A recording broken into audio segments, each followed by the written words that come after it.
Ah, boy. Sonic Origins.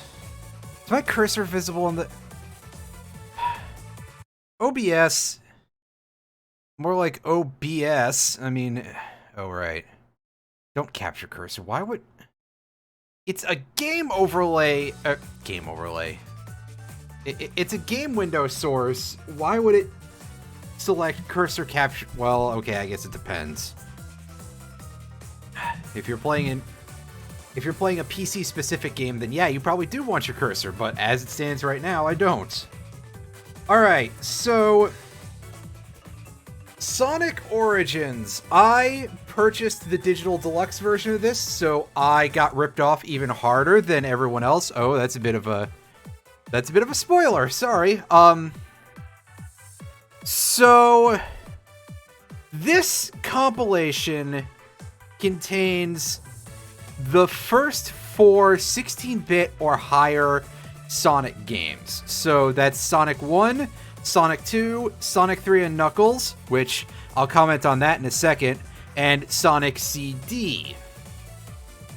So it's a compilation of some very good games, although, and I know that I'm going to be the only person who cares about this, Sonic 3 and Knuckles only,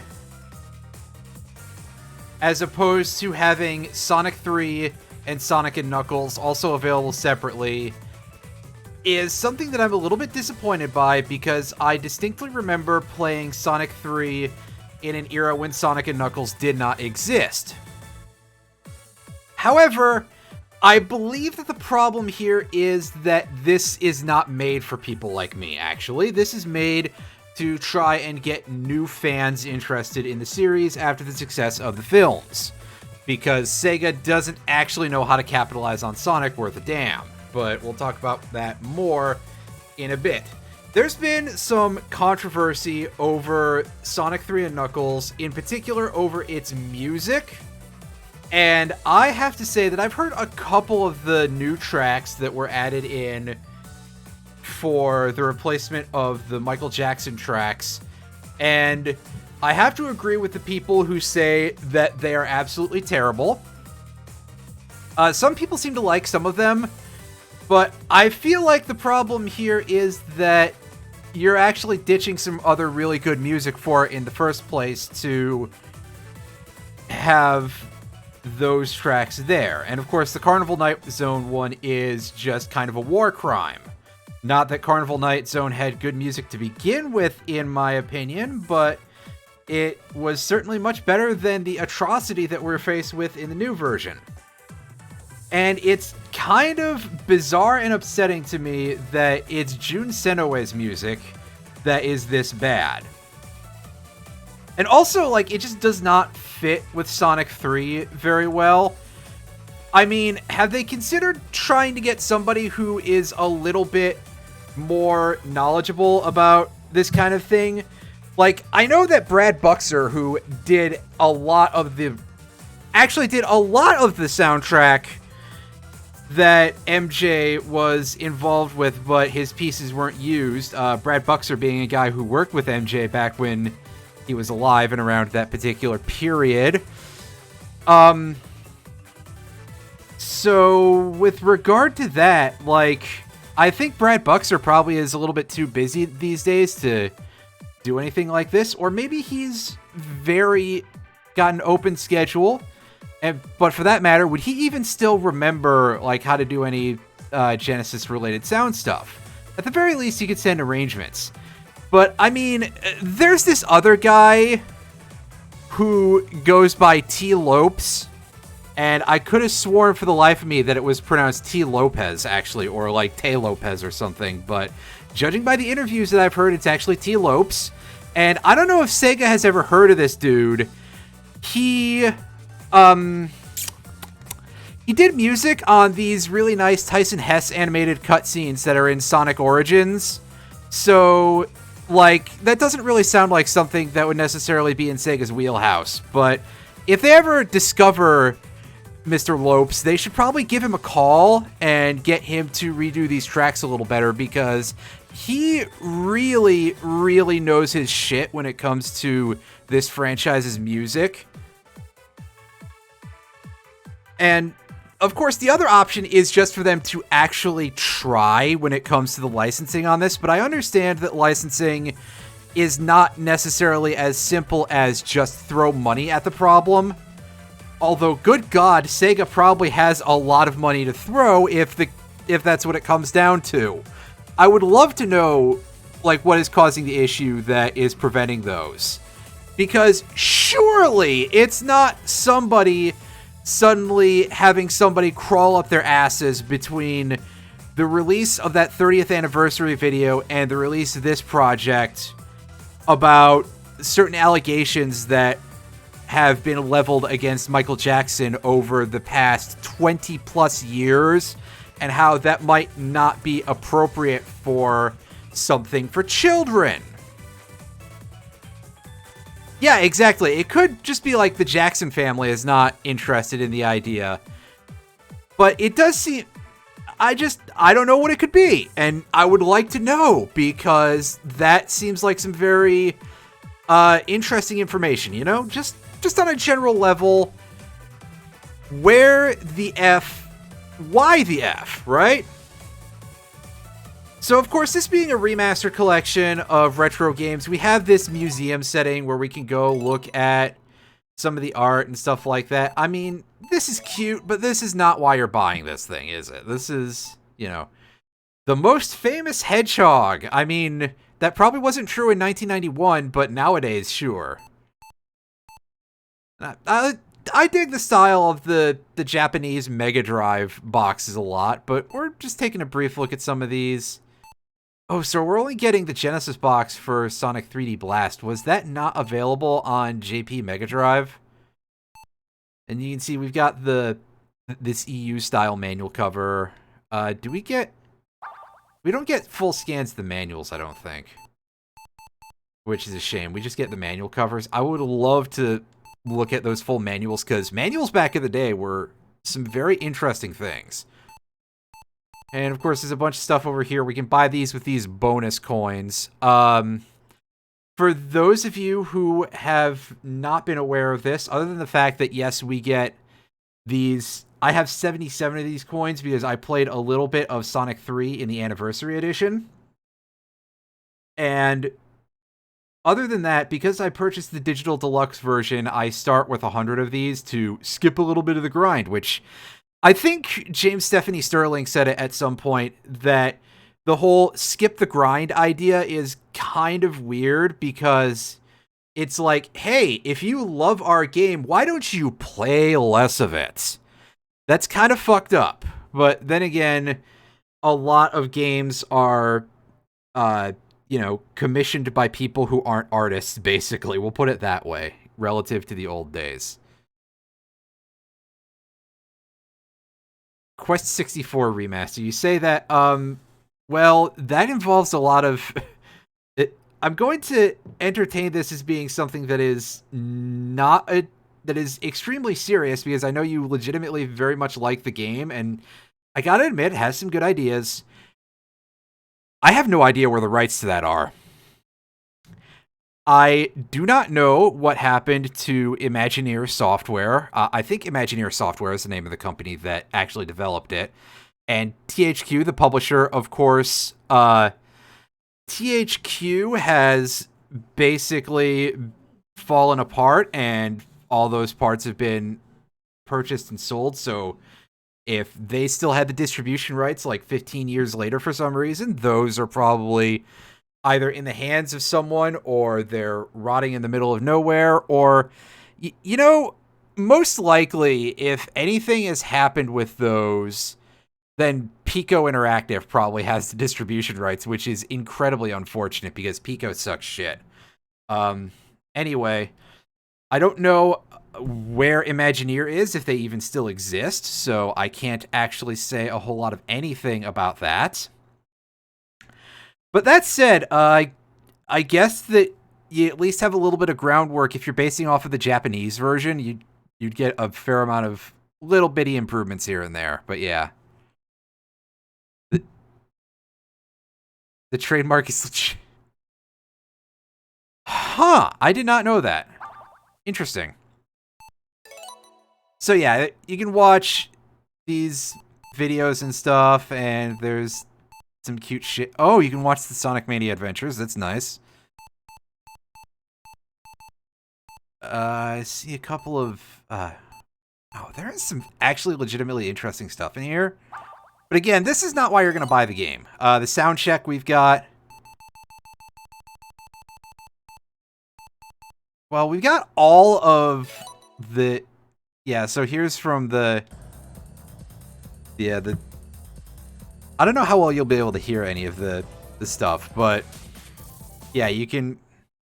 Oh, wow, that sounded really crunchy. I don't remember if that's what the original's like, but yeah, you can listen to...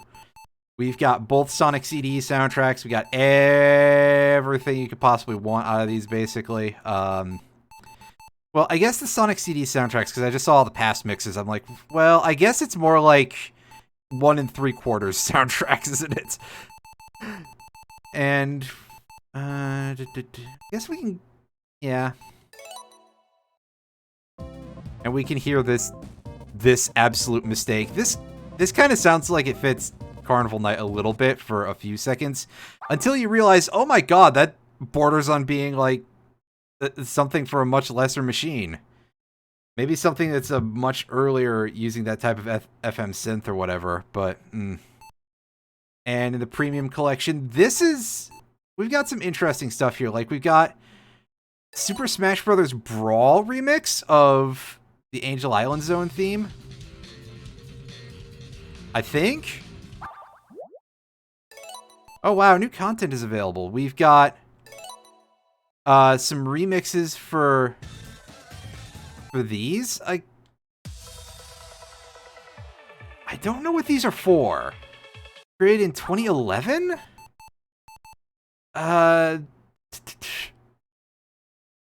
Is it for Sonic Generations? Because this sounds like the Sonic Generations classic mix of Chemical Plant.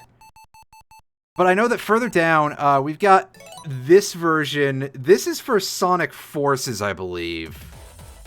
This really ridiculously intense version of the Metal Sonic race. So, I mean, listen, as far as these kind of museum things go, I'm not going to call it bad, but it is absolutely superfluous. And then, of course, we've got this mission mode, if you want to do stuff like that. I haven't touched this yet, but it doesn't really grab me. Oh boy, I get to play my favorite, well, favorite might be a stretch, but some old video games that I love in a slightly different manner.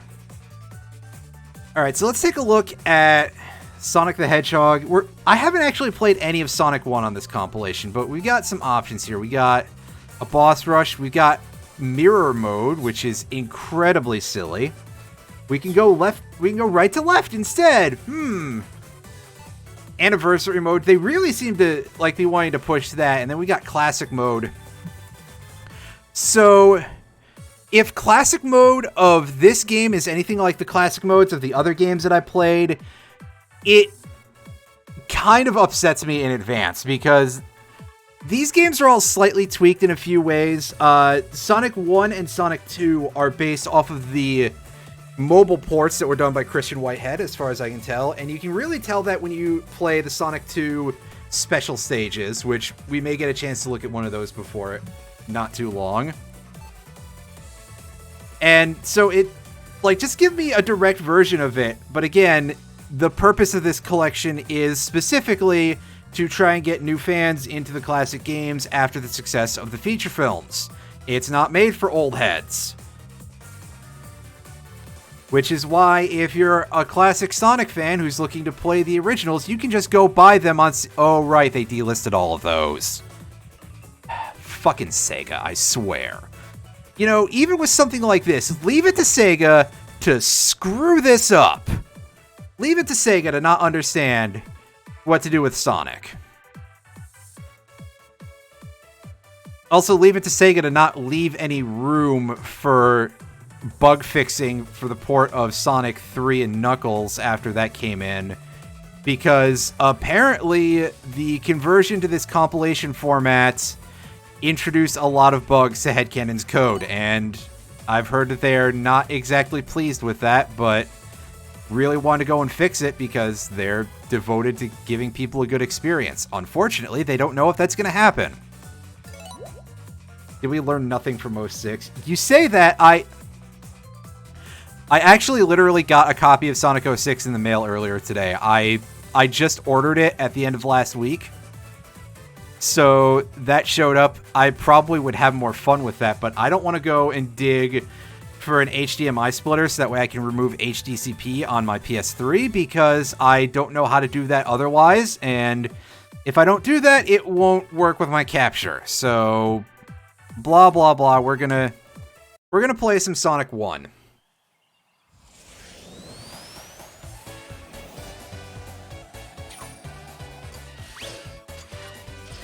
We're gonna check out this cutscene.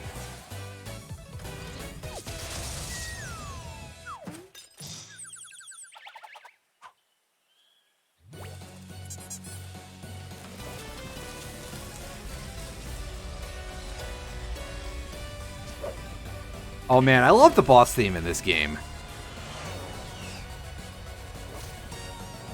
But yeah, like I said, art by Tyson Hess for these cutscenes, and music by T. Lopes. Very, very nice little cutscenes. And we got an achievement for starting Sonic the Hedgehog and watching the cutscene. The achievements in this are a little bit mediocre, to say the least. Oh hey, a character select, because this game needs to be more busted by playing as Sonic or Tails. I wonder if... or Knuckles, rather. I wonder if I could pick Knuckles and if I could do the thing where you climb over the walls in Marble Zone and just sneak past it.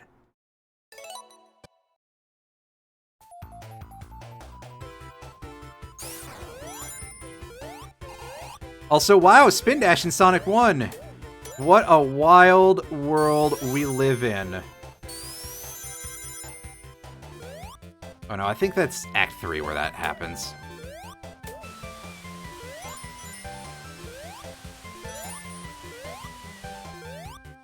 So we're pretty much just going to do a couple of casual runs of however much of this I feel like for the next 3 hours, and or however much I actually get through.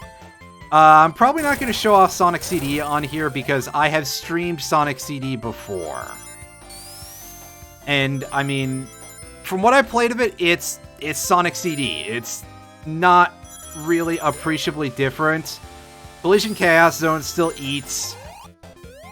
It still kind of plays basically the same. I played the classic mode version, and it reminded me, wow, I've never actually played the original version of Sonic CD, so I don't know how it compares, but it did feel like I could not get behind the first boss without getting hit, which is a thing that I know you can do, or at least I seem to recall you're able to do in the 2011 version.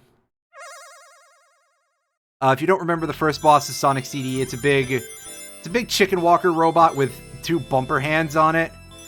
And it's a pain in the butt to hit if you're going at it from the... Oh, wow, okay. That was embarrassing. No, I don't want to retry that. We'll get it eventually. So, yeah, the first boss of Sonic CD, it's just sort of a generic chicken walker with little bumper hands on it. It only takes 3 hits, but those front bumpers make it a little bit hard to get at. Or you can just keep speeding all the way to the right end of the screen, and at least in some versions, you take a hit, and you just jump at it 3 times, and it becomes the most hilariously easy thing in the entire series, honestly.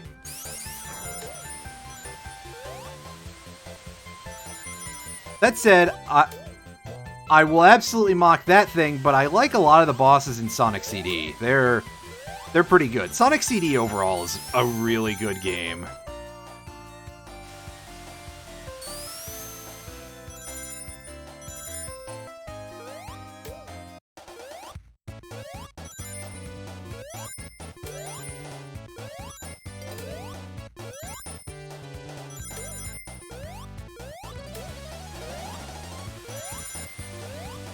Yeah, unfortunately, I don't believe I have Sonic Gems collection.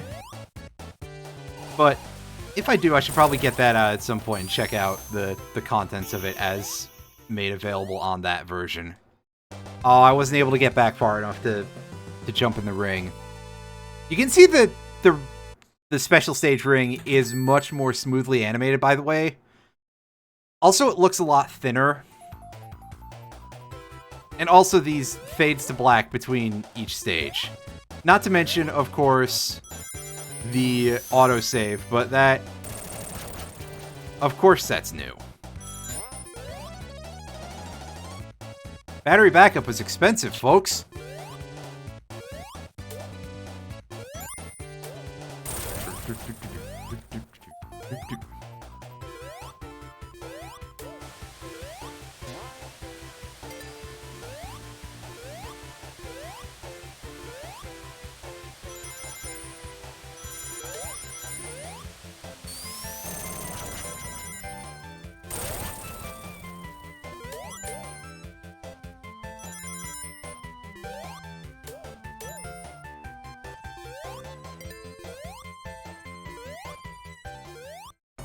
Alright, here we go. It's the mace ball machine. I can't hit him right away? Okay.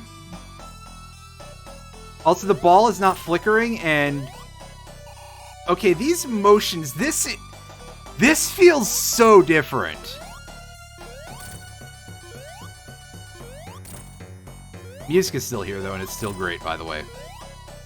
Also, yes, in Anniversary Mode, there are not lives due to the inclusion of the bonus coins.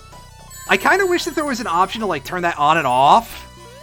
Be like, oh, hey, yeah, we can still farm bonus coins in this, but can I at least have lives so that way I can, you know, add that bit of challenge if I want to? I wasn't keeping track of hits. Was that actually 8 hits still? Removing the flicker from the mace ball is probably okay, though, because, like, do you need more things that flash relentlessly to hurt your eyes?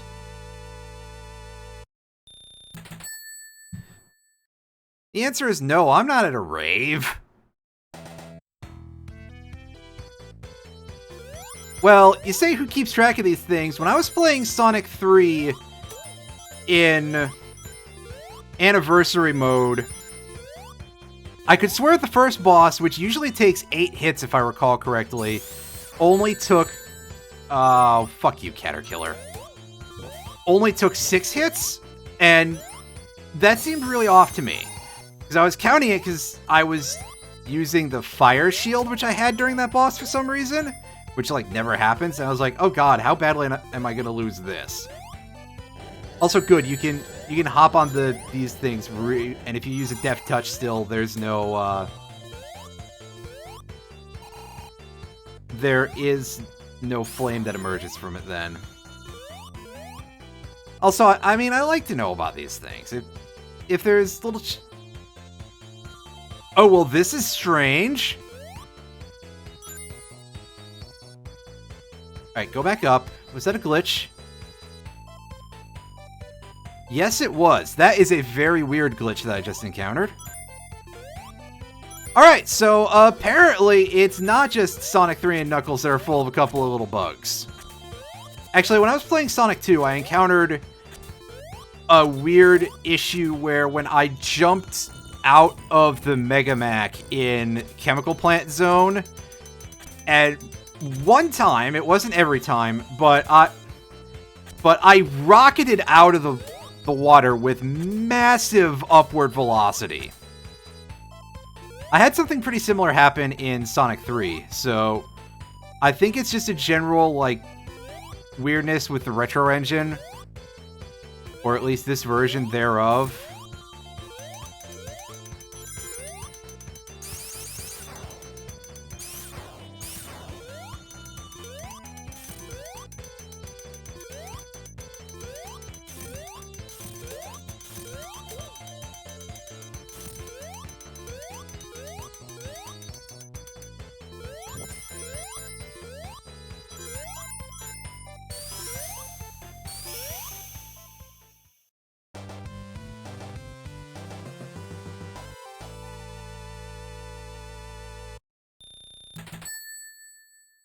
Also, yeah, that whole jingle plays at the end of the stage before the counter starts going. That is a thing that is preserved across all the other games, and I don't know how I feel about it, other than the fact that I acknowledge that it is different. Still easier than the Wing Fortress Zone 1. Oh, boy. Wing Fortress. Ugh.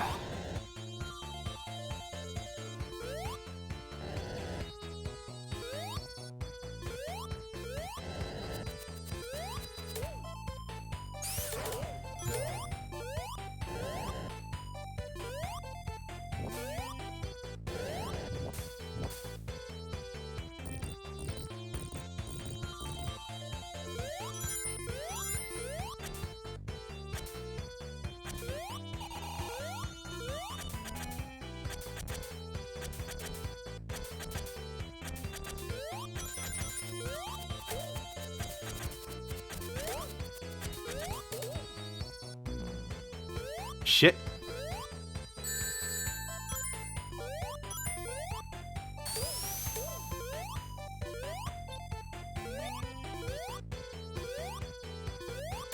I feel like Sonic 2 has possibly one of the hardest final bosses in the game.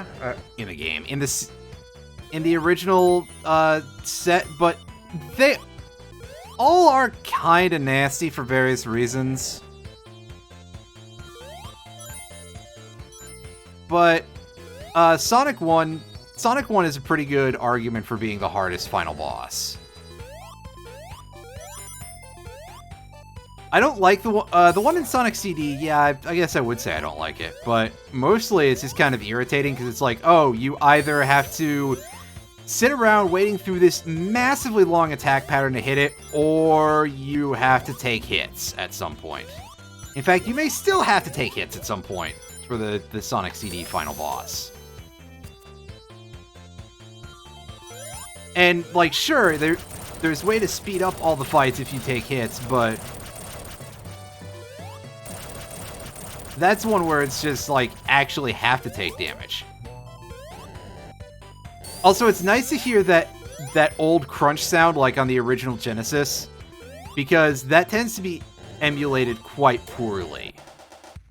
So, somebody was saying, because I mentioned that there were a couple of music mix issues that I had that were really nitpicky, that were kind of unfortunate, like the harmonica in Marble Garden Act 1 is a lot quieter, it felt like, than in the original.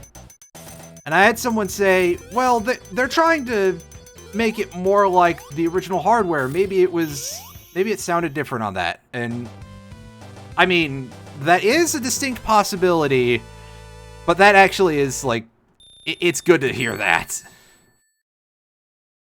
Hearing those breaking stuff sounds being correct to the original hardware. Again, quite a nice flashback.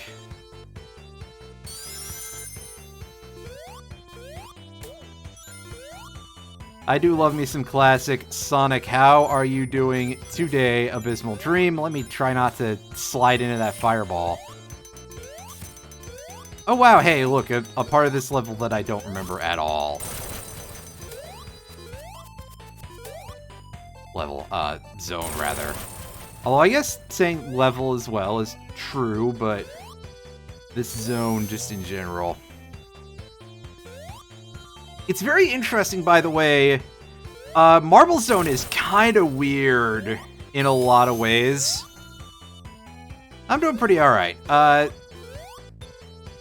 Marble Zone is a really weird level in a lot of ways. For one thing, the fact that there's this much... this many things, rather, grammar and all that slow you down for the second zone of the entire series. Like, you get a lot of stuff like this, and sure, it's encouraged to use your rings and all that, but also, this is how it's designed, is to be taken slowly. It's very, very odd for that reason, but also that lava chase in Act 2, and it's not a thing that's really repeated in the rest of the zone. is kind of odd, because that feels like something that would fit more as like a climactic position. Anyway, I think about that part of this level a fair bit, because there was this Sonic ROM hack that I remember from many years ago called Sonic the One Ring. And it was just all Sonic the Hedgehog 1 levels, and you had to go through them and find a single ring to be able to complete the level. And of course, you had to keep it through the rest of the level and that. And in Marble Zone Act 2, it was in that lava chase area. You go through it, and then you wait a bit for it to retract. It would make a rumbling sound, and you go back to where it was, and the lava would be drained away, and that would be where your one ring was. It was pretty neat. I liked it. And as you can tell, it's a thing that I remember strongly enough that I'm mentioning it quite a bit later.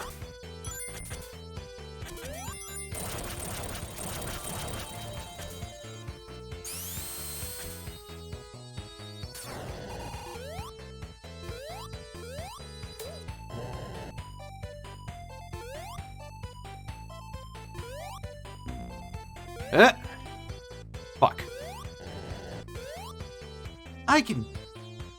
Surely I can do this, right? Yeah, that's what we want to see. I probably made it harder on myself with the spin dash, but it felt right, I guess.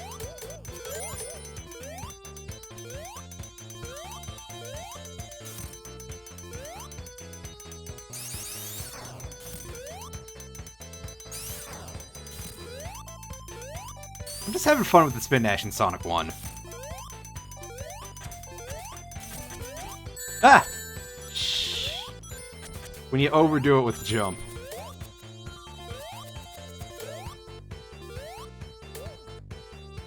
Oh, that was a surprisingly good hit there. Just bonk the Caterkiller straight on the head. Usually I'm really miserable when it comes to dealing with those.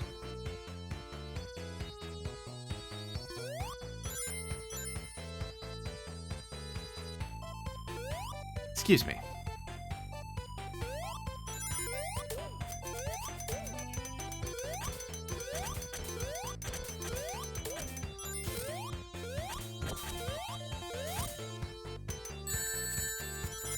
Oh god, where am I? Things I say quite regularly. Damn it. Help, I suck at these games now.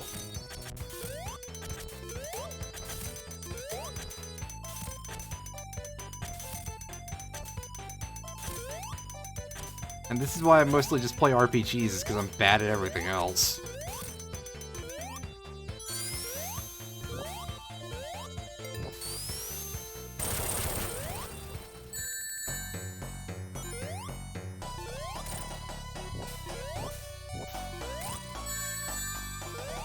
Uh-oh. You know what's gonna happen is I'm gonna whack into the...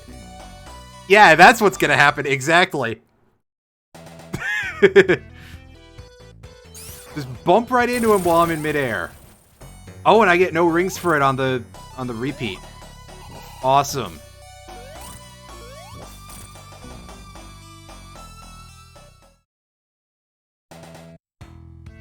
Can I go backwards and grab a ring real quick? There we go. 'Cause yeah, I don't want to take it slowly. It's Sonic! That just feels wrong!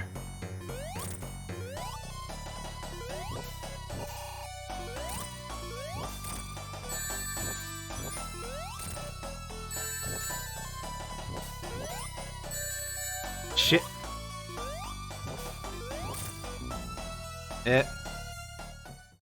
Well, I mean, technically I don't, because they don't.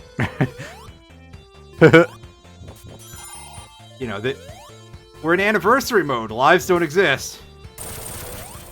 But I did want to see what this game was like, updated to widescreen and everything, and I can see that it makes Robotnik kind of a dodgy little bastard sometimes, actually.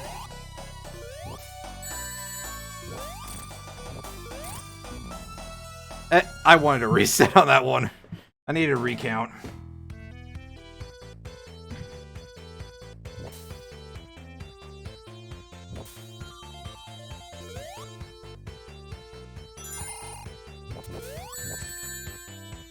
Wow, that was embarrassing.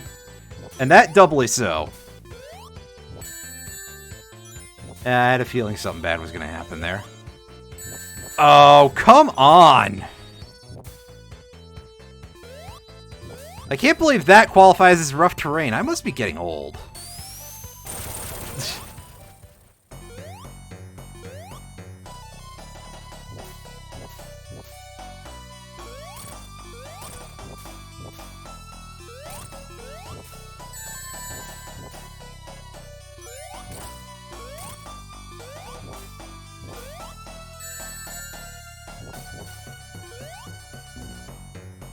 And I wildly overshot the ring. Amazing.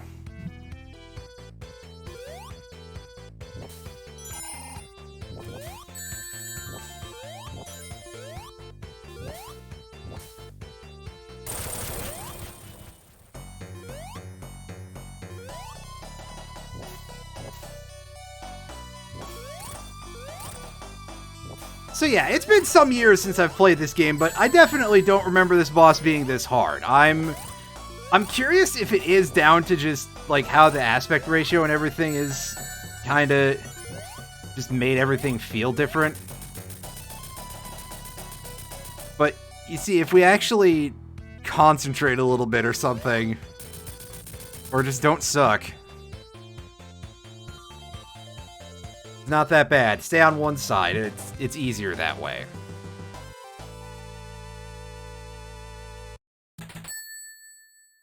Yeah, I would imagine that like it changes the timing and everything enough.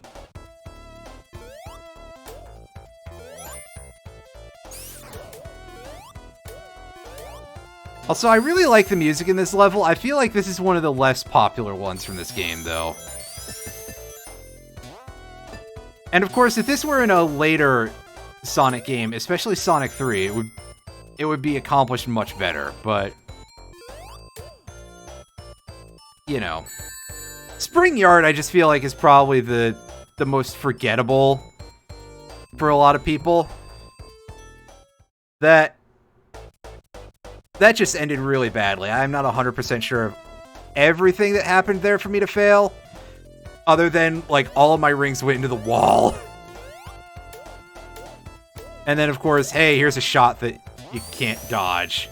That just was very unfortunate all over. Those bee robots assassinated me.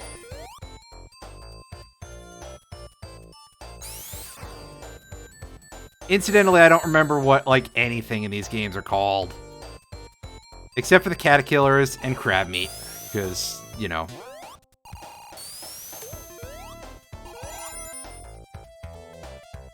Oh, this platform doesn't go anywhere.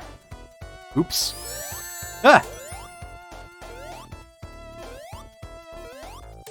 Get out of here, Crab Meat.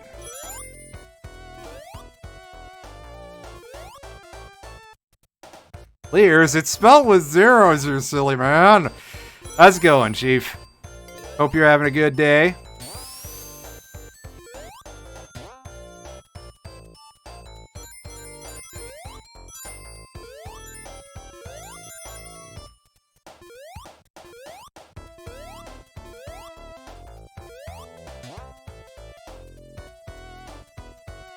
Buzz Bomber, is that what they're called?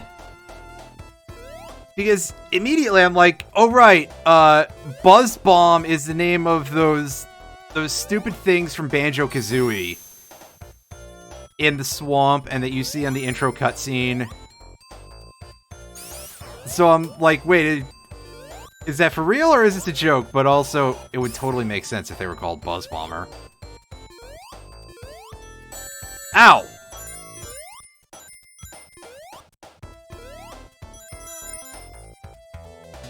And those spike balls, I just kind of imagine them making the mace sound from Sonic 3. Actually, you know what would be an interesting remaster job? Would be, like, redoing this game all of it to be more Sonic 3-ish. Like, you know, with the style and the colors, and redo the music with the expanded sound font, more sound effects, all that kind of stuff. Maybe you could even add mini-bosses or something, I don't know.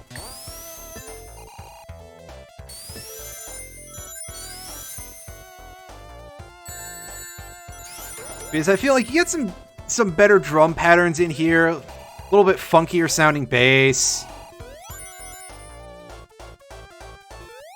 Well, yeah, I mean, Sega would have to learn how to respect headcanon for them to actually do that, but, you know. Oh, I'm sorry, I've been informed that we're not supposed to be such assholes about that and how Sega has been handling things with the Sonic 3 version in here, and with Sonic Mania, and with their developer, Headcanon Studios, because it could endanger their contract and their professional relationship with Sega. Which, I mean, fair enough, but also, let's be real, Sega needs them, they don't need Sega. But I digress. Yeah, But you are correct, I did forget that Sega owns Atlas. So... yeah, that does kind of explain a lot of the levels of absolute horrendous prostitution that is involved with the Persona series, especially with Persona 5. Because, yeah, Sega is a company that has given us the ability to access quite a few very good video games over the many, many decades, but unfortunately, as a business, they are a business. Wait. I perhaps could have phrased that in a way that is a little more useful to some people, but on the other hand, I'm still right. Sometimes you just have to surrender that for being correct. The problem with being a business is that they're a business. Exactly. See? You get it. This guy gets it. This guy understands the exact same thing that I said. But I think a lot about... Sega has a lot of good series under their belts that they could be making a lot more games for. Or at least stuff that they contracted out during various periods of their life. Wow, I fell apart there. We're not gonna try for these emeralds too hard. I just want to play through the game. Oh goodness, I forgot what I was saying. Yeah, Sega. A lot of good series that they've done over the years, and they are pretty much all gone. I mean, where is the Shining Force series? Or, I guess it's the Shining series in general, right? Because Shining in the Darkness was a game that exists. You know, what happened to that? What happened to Blue Sky Software's Vector Man, which was a Sega thing? Oh, right, that series died during the PS2 era because they didn't want to make the reboot. What happened to the original one-player, not online timeline Phantasy Star? I want a series of games dealing with that again. Other than the fact that it's been subsumed into Phantasy Star Online, which is basically their cash cow now. So we'll never fucking see that shit.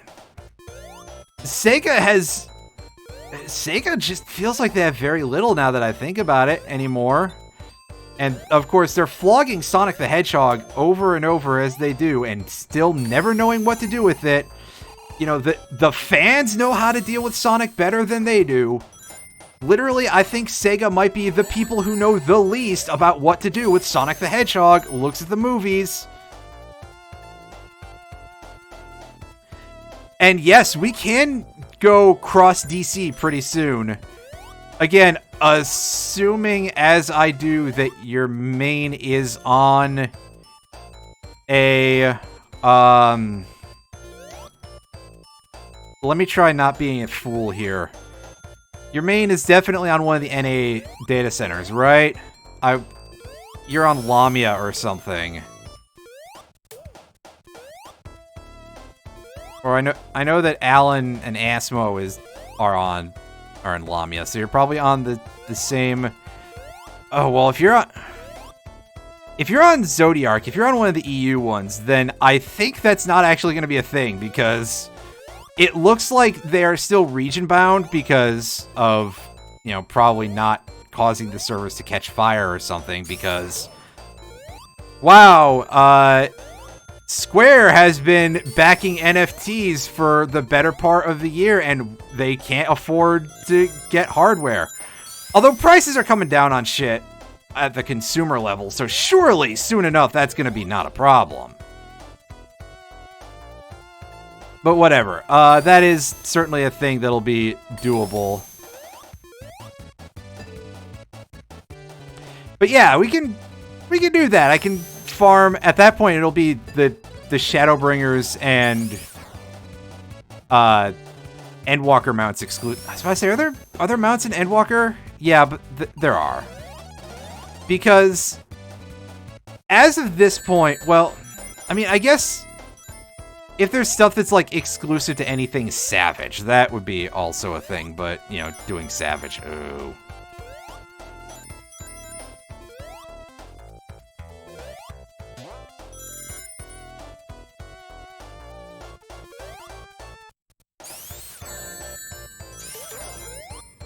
Oh, I was gonna say, is this back when they opened the Southeast Asia data center? Oceania, pardon me. Southeast Asia. Well, I mean, a lot of it is SEA, so. Because I did make an alt on Ravana, but I haven't gotten very far with that, because I was, you know, I'm real bad at not, you know, I'll start an alt and then I'll be like, I got to like level 30 or something. I'm going to go back to my main because I still have to sit here grinding out all this stuff. And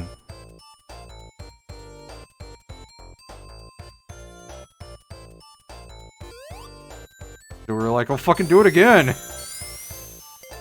Fair enough. That is entirely reasonable, and I was going too fast there. Wow, I can't believe I had to say I was going too fast in a Sonic game. Listen to me. Listen to me.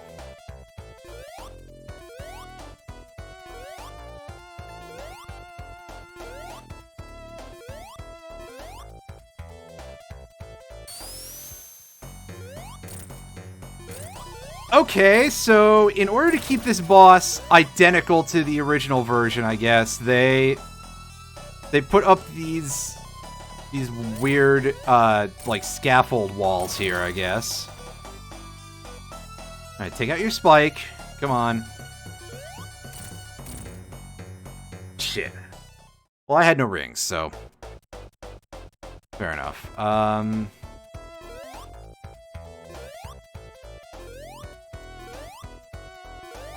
And did Sonic 1 bosses always have no rings in front of them? They probably did, I just really don't remember a lot of the boss fights in Sonic 1, I guess.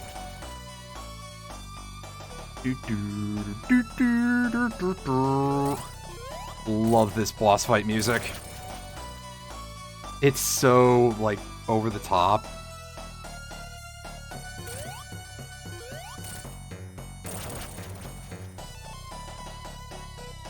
Alright, so 7, 8. There we go.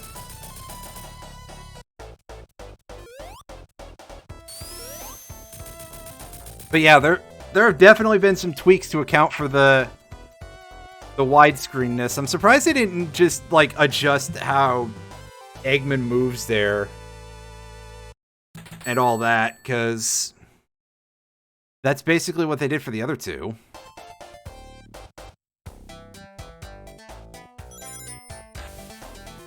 Ah, yes, that acoustic guitar sounds natural. Hammered dulcimer, maybe. I didn't want those rings, that's all.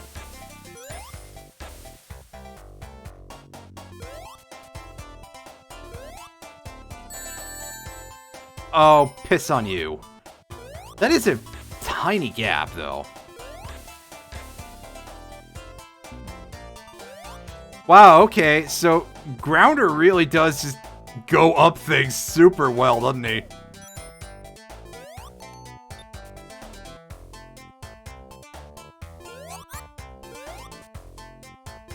Wow, I got an achievement for picking up a bubble.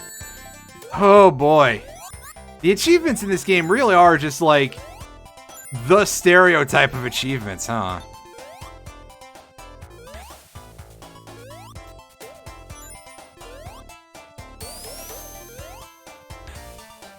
Oh right, it's not literally Grounder because Grounder was in the cartoon.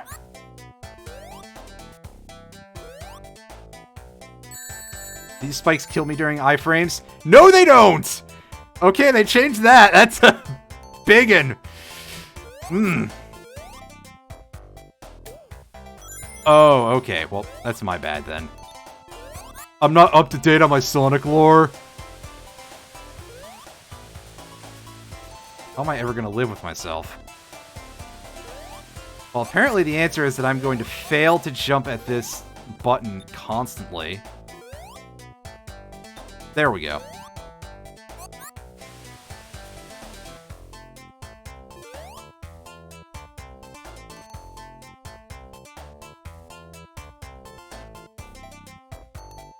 You ever think about how many just random spike balls there are in these games?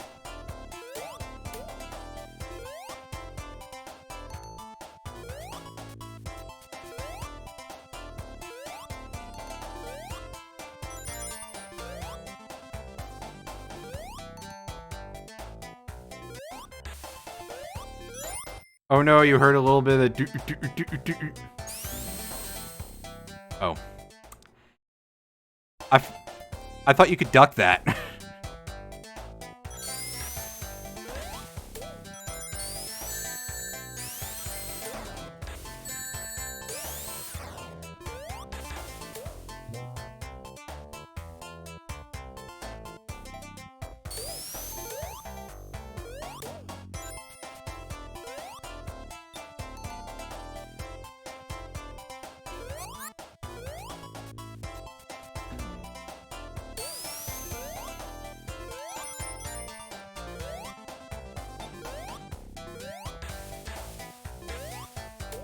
Yeah, it certainly gave me the stage fatality. Oh, now that's much smoother.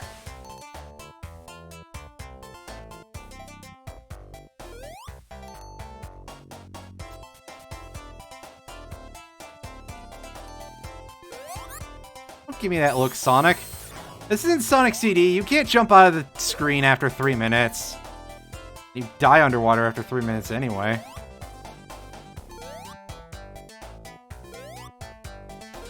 Actually, I've never shown that part of Sonic CD off. Maybe I could have that in the VOD somewhere.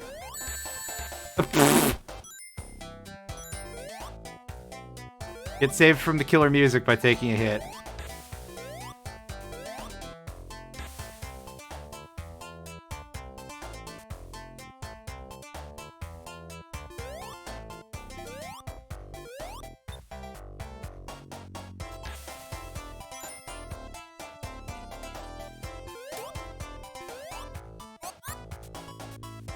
Oh, I'm sure this being the first appearance of the infamous drowning music's Labyrinth Zone has definitely caused some people some death.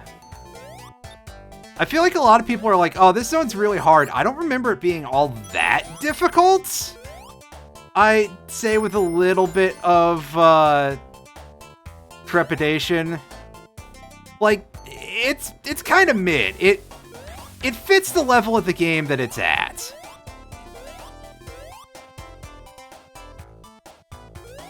I mean, it's not Starlight Zone. Then again, I guess, you know, when you're 4 out of 6, and only one of those is that much harder, then maybe it makes more sense.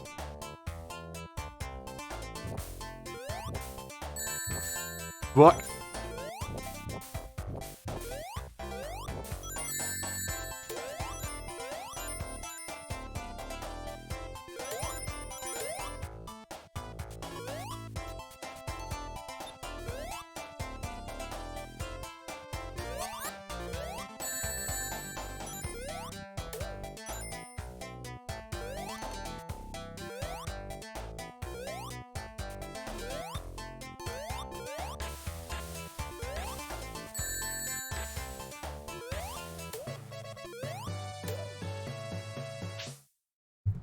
Pause here.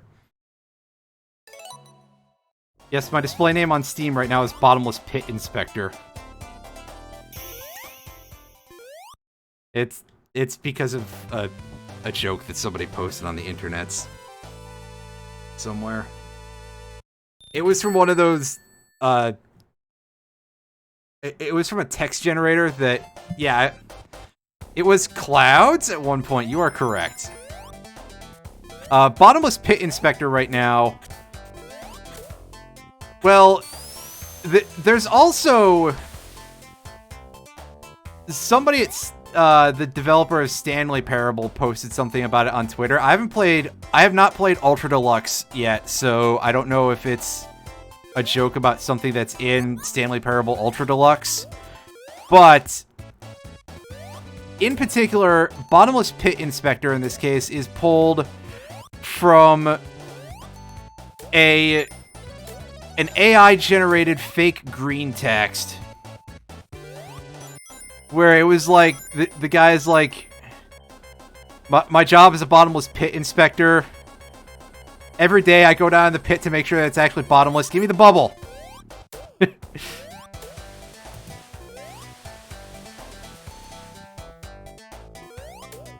It's goofy. Hey, Iron Fury, how's it going? How are you today?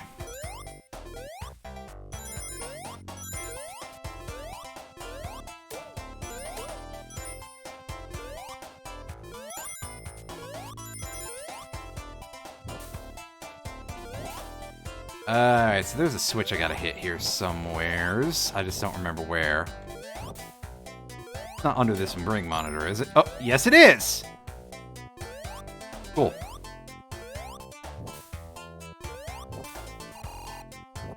Alright, you guess, all things considered. Well, fair enough.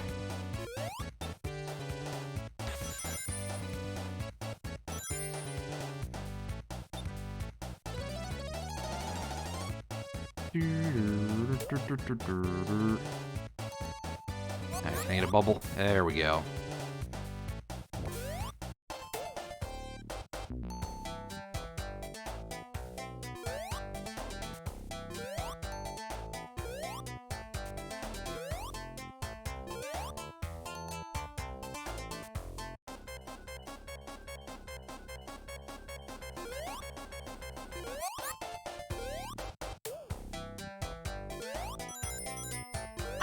I saw that, yeah. So,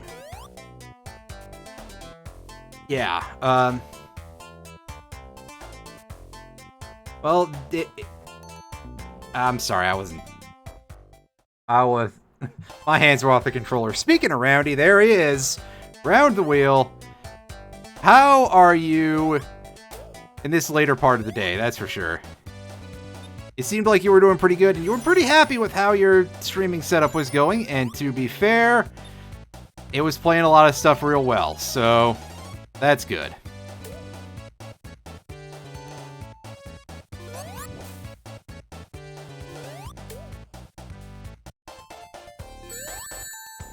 Shit. Get out of my way. Great.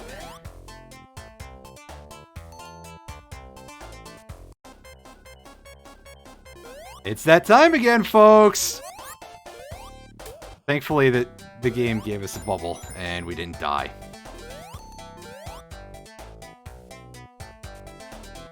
Honestly, I think the drowning sound specifically is far worse than the music in general, but I understand why people would be freaked out by it, especially if you happened to be On some of the games, I think it was way louder than the rest of the music, so yeah. Sonic Origins is kind of janky, yeah, and I'm kind of disappointed that the other versions of the games have been yanked from sale. Because, honestly, they could still stand on their own relative to this, even if this wasn't a bunch of jank in some places, but... You know what? We're taking a look at it anyway. We gotta go into that, not here. The next slot down on the left. Here we go. Yeah. And that should open the door for us. But as I said earlier on the stream, one thing that I really, have been made aware of is that Sonic Origins is not really something that is intended for old people like us. It's more meant for Sega to go, oh, hey, those movies were doing really well. What if we did something to try to get new people into the series?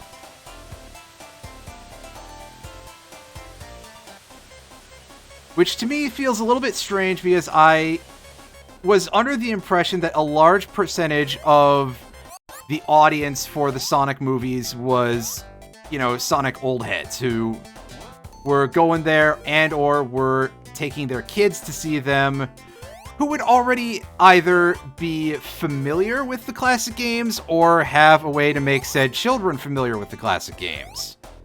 But perhaps it's just me. You're in the Sonic CD part of mission mode. Well, Sonic CD seems to work pretty well from what I can tell. You know, it feels 99% like the version that was released in 2011. Which, A, that's good, and B, that kind of makes sense because, well, I believe that one is another Christian Whitehead job, although I believe it's a new port as opposed to what was contained in Sonic CD 2011.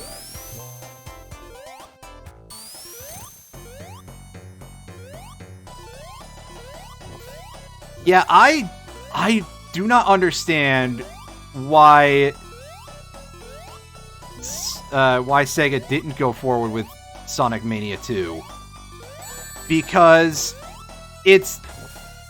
we're gonna take a reset on that one, because, wow, I screwed up pretty bad. I don't get it at all.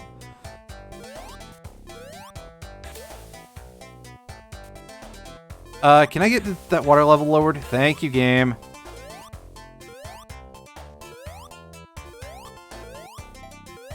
But as I said earlier in the stream, that it genuinely feels like Sega doesn't really know what to do with Sonic, or quite frankly, with any of their legacy franchises, almost all of which are dead. And then there's Phantasy Star, which is reshaped beyond recognition, practically. Even relative to its second heyday of the early 2000s, it feels completely different.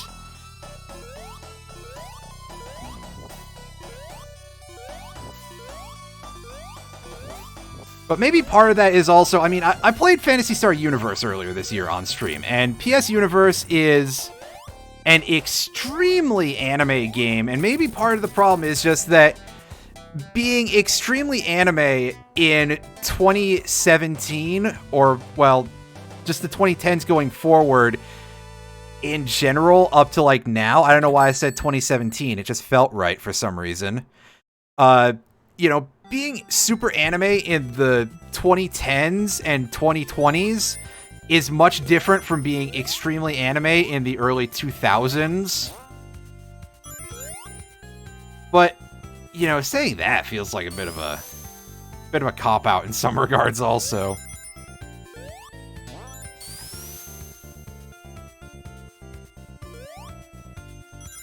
Sonic Mania, you maintain, is an 8 out of 10 unless you're going for bonus stuff. Yeah, I mean, I can certainly agree with digging for the bonus stuff being a bit of a tall ask. However, I generally enjoyed just doing casual runs of Sonic Mania. I played that on stream. I don't know when I played that on stream, but I did play it on stream. It's pretty good. It was pretty good.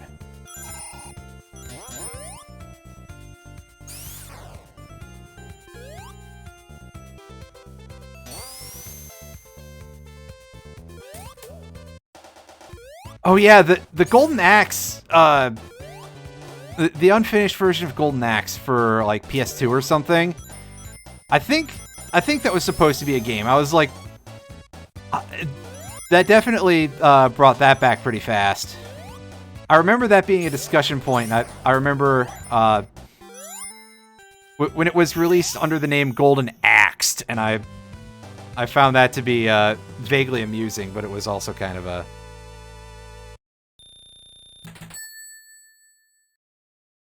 Yeah, that's a very fair sentiment also, Roundy. Also, wow, I didn't realize that you just failed that instant. You know what, we'll spend a coin on that. We've earned a couple this playthrough.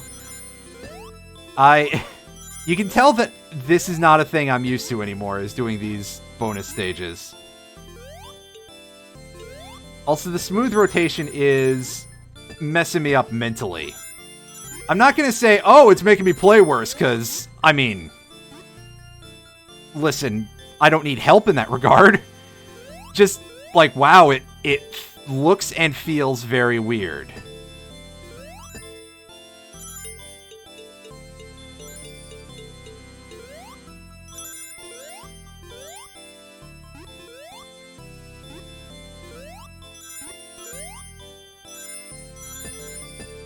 But I will absolutely agree with you, Roundy, that if what you're looking for out of a Sonic game is just the ability to go super fast, Sonic Mania does have a lot of things that seem designed specifically to punish you for that. And it's like, I can appreciate the fact that it's made by people who know the game and know the series really well, and they're big, longtime fans. But I think that it leads to things like that sometimes, and it causes it can cause issues, basically. Kind of like, in some ways, very similar to what I've said before about Metroid Dread, and how definitely Metroid Dread is made by people who love the series, and it shows, and they're super knowledgeable about it. But also, at times, it does lead to a certain type of lack of restraint when it comes to design. That leads to them doing things that are not really fun.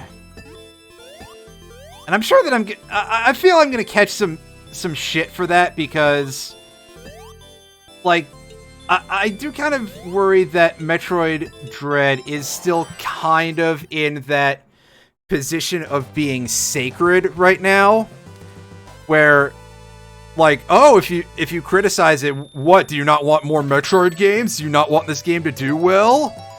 Do you want Metroid to die? And it's like, dude, I just want it to be good. Give me that, fuck's sakes. Give me good before we worry about, you know, continued survival. But I digress.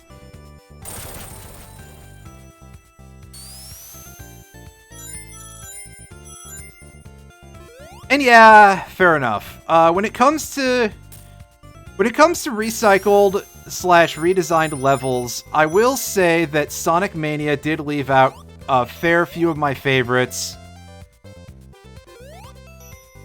And yeah, Green Hill Zone, they've just done that particular style, even for an opening level, a lot better over the years. Oops.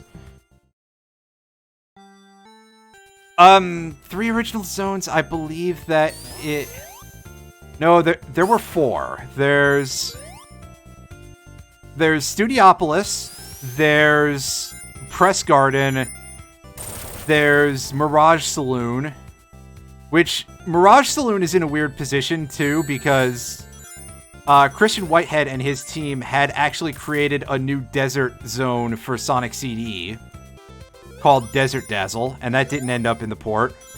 So Mirage Saloon is kind of like an ancestor to that, so maybe we should say 3.5. But it's those 3 plus the Colossus stage that I forgot the name of, the final zone. Titanic Monarch, that's right. Yeah, Press Garden was really cool. And in a lot of ways, speaking of that, I'm really glad that they chose to save previewing Press Garden for not previewing it, basically. That we didn't get to see that until the actual release of the game. But yeah, they had a fair amount of time to... Sega could have gone to headcanon and gone, hey, we would like Sonic Mania 2 because the original did really well. And there's a ton of stuff in even just the 4 games that they were cribbing from directly. Never mind all of the other 2D Sonics that you could tune up. Like, you could... Don't go that way. I feel that Sonic Mania would be a fair place to be like, hey, we're gonna do updated versions of things from the Game Gear games. Or, oh, what if we made regular platforming levels out of our old friend Sonic Spinball? There's a really good remix of the Lava Powerhouse theme in the sound style of Sonic 3, which I may have to go grab and put it on there. It's not done by T-Lopes. It's not... It's done by an independent person on YouTube called The Legend of Renegade. But it really did make me think, wow, what if we had this as a platforming stage? I really do enjoy the way that level looks, even though, you know, Sonic Spinball is kind of a bastard of a game. But there would be plenty of space for all kind of stuff in a theoretical Sonic Mania 2, and then Sega was just like, yeah, not so much.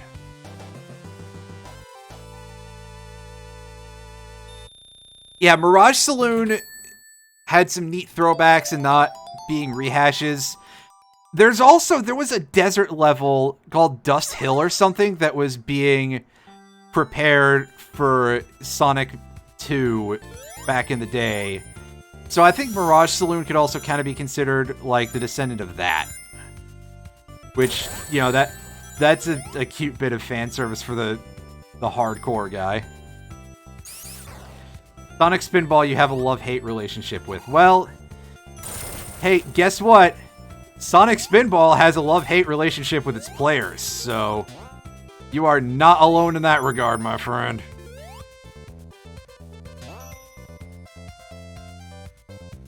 Oh, I did that again.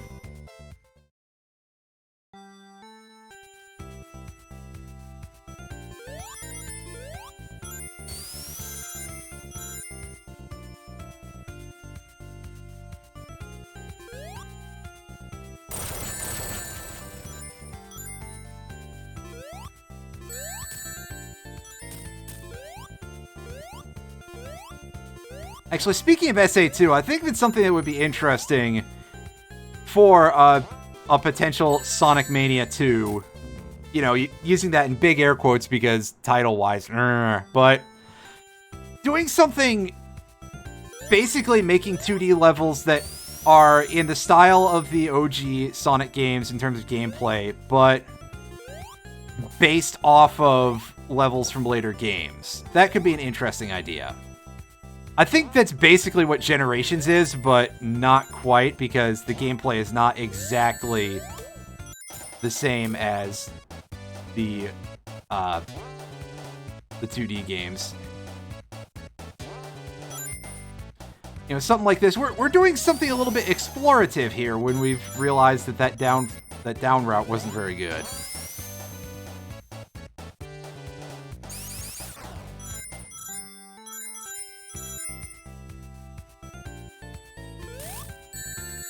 Ouch! That was cool, though. Oh. Half a spike ball.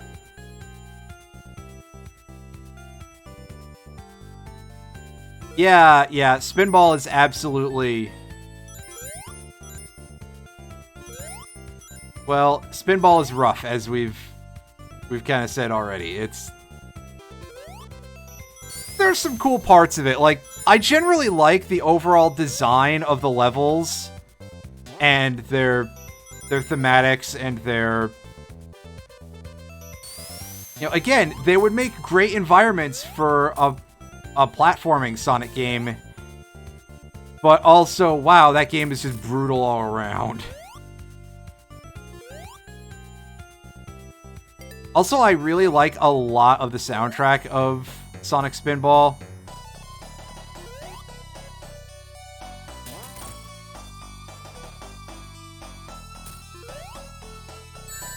Oops.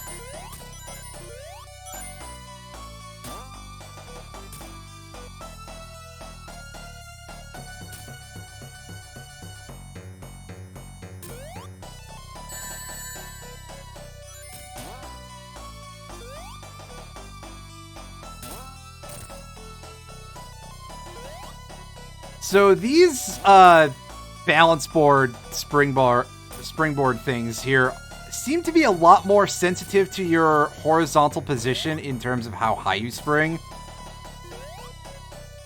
And although, again, I'm going to say this whole time, boy, I would love a little bit more accuracy if this is going to be how Sega really wants people to experience these games now. I do like it. It's actually a decent idea. Yeah, the options menu song is a little bit they pushed a little bit too hard there. To put it nicely, but otherwise the rest of the tracks are pretty good.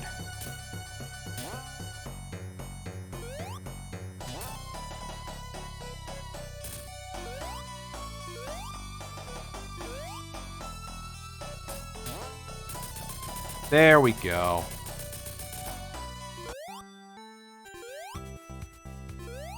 Hi, I suck at that boss. It takes a while, but that's okay. It's fine, I'm not speedrunning.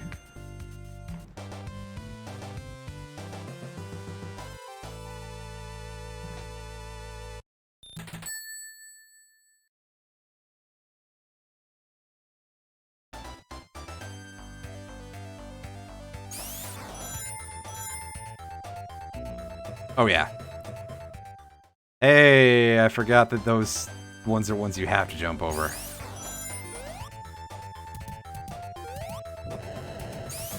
Alright, those open and close... Oh, this thing is going smoothly, too. Super strange seeing the smoothed out graphics. We haven't had a big spot to really point at them in a bit, though, so... This level's gonna give us, like, all of it. Oh, the cans! Ah, the cans. I think we will elect to not go that way.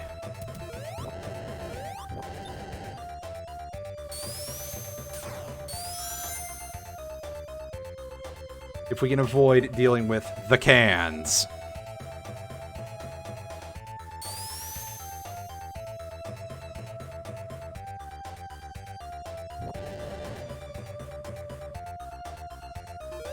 Yeah, spin dashing in Sonic 1 is a weird proposition because, of course, the game isn't really built around you having that ability, so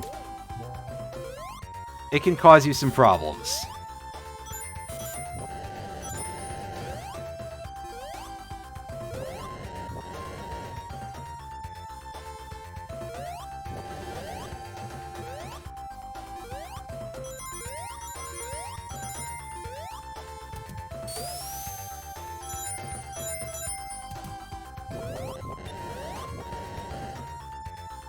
Right, these things.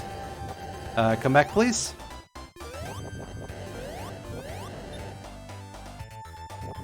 Okay. Hey, don't look at me like that, son. Oh, it closed back up. It's your typical Mega Man level.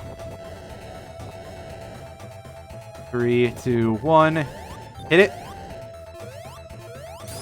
Whoa. Well, we got up there. That's important.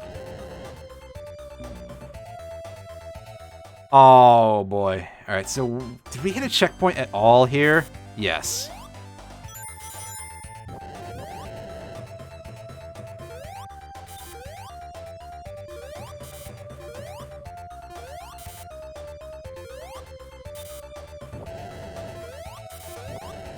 Oh, no.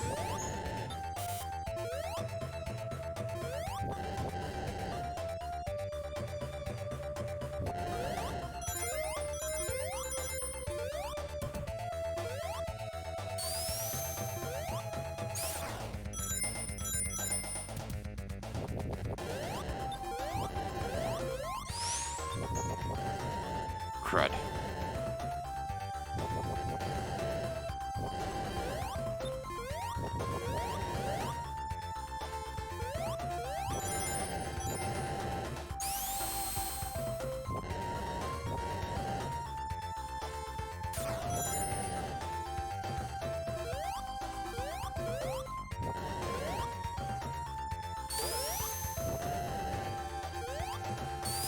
Zelda 2.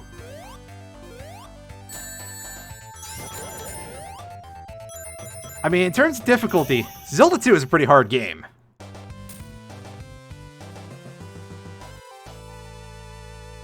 Also, I enjoy that for some reason out here in Scrap Brain Zone, this, like, I guess this is Robotnik's base, but they've just got these buildings that shoot flames into the sky.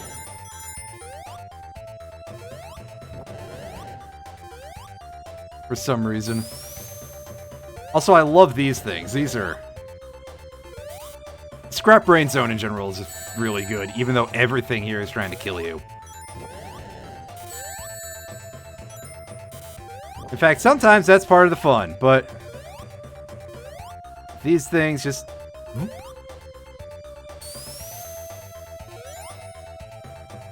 Look.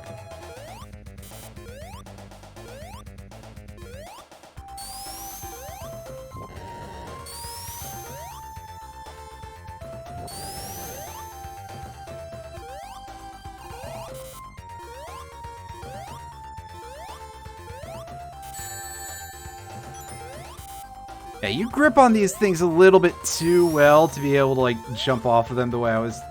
Oh, I was just too early, I think. Okay, never mind. These things are bastards.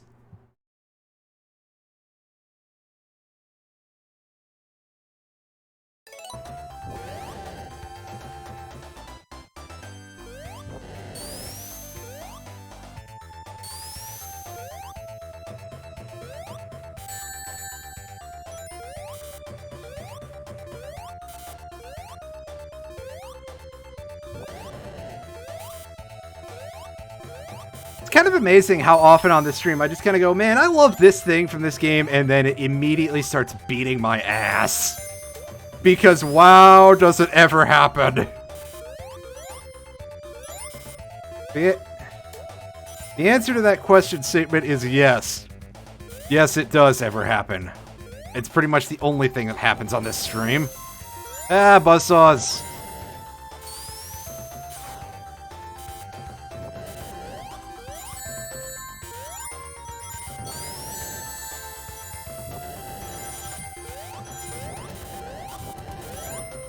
Speaking of Genesis chainsaw sound... Well, okay, those are more like circular saws, but whatever. It's a... Oh, well, that was funny. I was gonna say, we didn't see any of those chasing saws in the last level, and then there's one of them here. They are real, I swear. Did we even hit we did not hit a checkpoint. Ooh, boy. Did you know that one time when I was a lot younger, I actually beat this game without taking a hit? It's true. Unfortunately, there will be no such show of skill today. And definitely not on stream. In a private setting, you'd have a little bit more of a chance, but on a stream, absolutely the fuck not. I just don't do well with that stuff on... This section grinds your gears. Oh, you! It does something alright.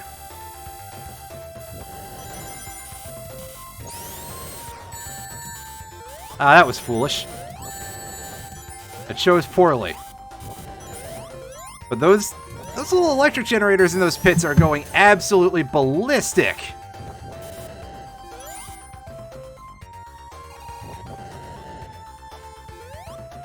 Oh, hey. Little cache of rings here. Able to beat Mario 1 with the controller upside down. Nice.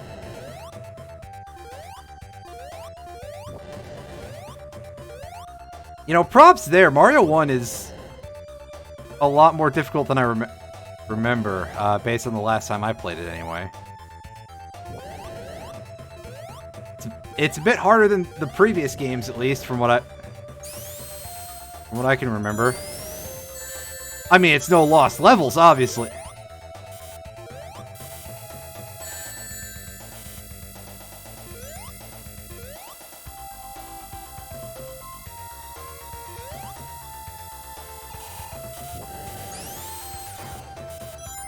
The cans are back. Everybody's favorite. And I'll take that shield, please.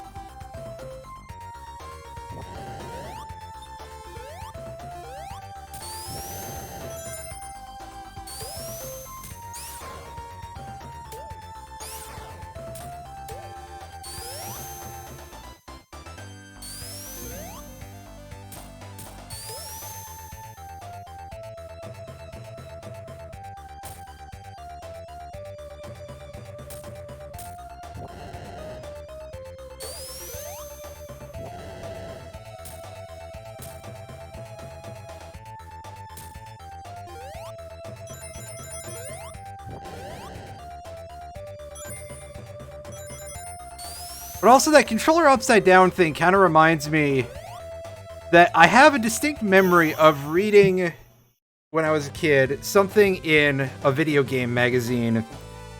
You know, back when video game magazines used to have stuff telling you how to beat games once in a while. You know, back when video game magazines existed. You know, back when you could get game hints in a text format.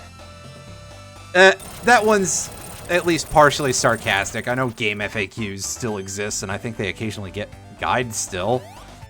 But it said something about, like, oh, you should be able to beat this with one hand tied behind your back. And I think that I actually did attempt to try to play that part of the game one-handed, and it did not work very well. Because I was like, oh, well, surely. But, you know, just the things you do when you're a kid.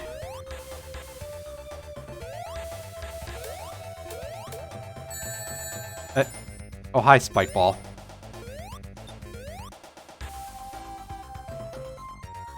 Oh, you. That's right, I've lived in America all my life, so those, well,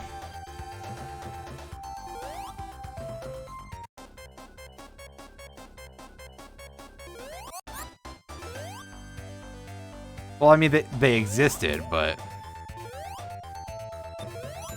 I didn't find out about that until much later.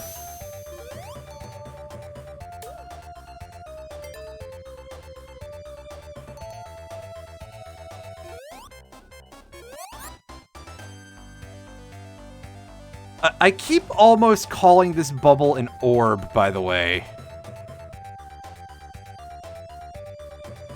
And I have no idea why, other than the fact that there's just becomes something inherently very funny about Orb in general. Remember the pondering my orb meme? I'm sure that it's still, like, kind of a meme for a lot of people, but I just found those incredibly hilarious for some reason. Pondering my oxygen bubble. Yeah, see?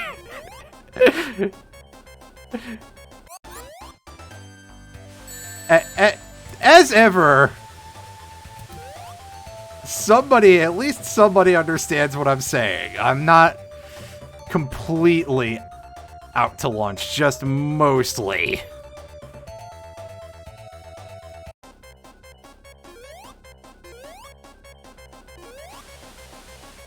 Ah, crap, shit, fuck. I'm pretty dead. Yeah, a button, please. There we go.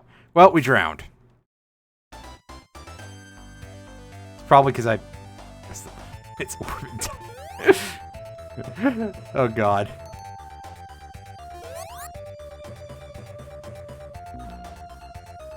Oh, hi, Spikeball, that I forgot about. Oh, God. I know somebody who's been so into the Morbius memes. And he actually apparently enjoyed the movie, which... You know, don't tell Sony about that, but...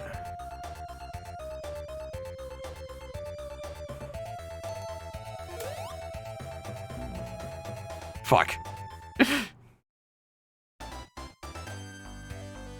Don't tell Sony that people actually enjoyed Morbius, a couple of them anyway. They'll be like, oh, we're gonna try and put it in theaters for a third time. But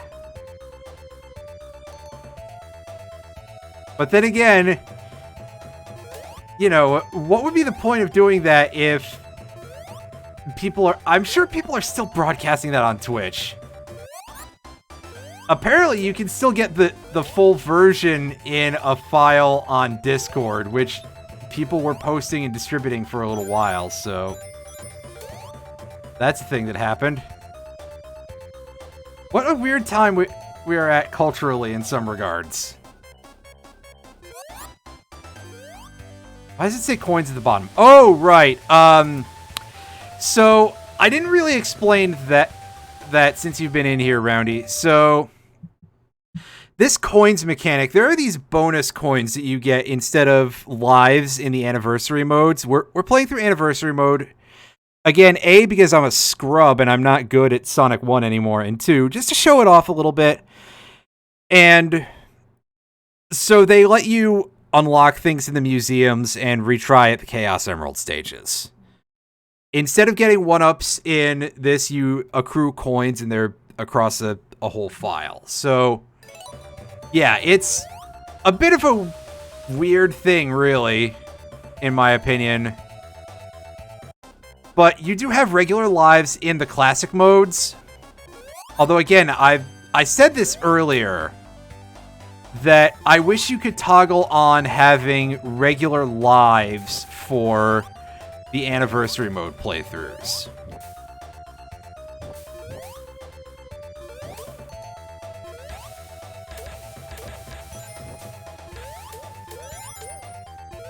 Alright, so we're out of the weird sewer water.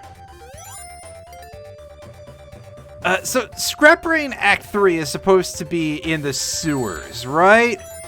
What's up with these weird crystals everywhere? I mean, I know it's because they're recycling a texture set and everything from Labyrinth Zone. But I mean, on a lore level, in as much as y'all can try to hash something out. Sewer crystals? Is that a thing? Am I going to be able to get the hell out of here in time? Seeing that spiky orb has made me think no. Yep.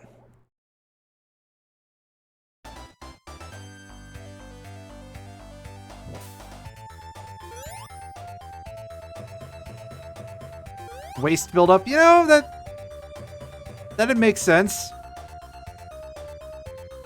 At least sometimes it would make sense. Although I guess, you know, a lot of chemicals would probably crystallize into fairly exact mineral shapes, I think, if they were given the chance to, so... I'm going backwards. Oops. That's right, this level is shaped weird. I'm going backwards. You're right, yeah. You're probably a bit back compared to where I am, as I realize... Yeah, well, you see a go right, and you think, oh, go right. The water is purple, don't question it too much. Yeah, I guess you're right about that. Right you are, Ken.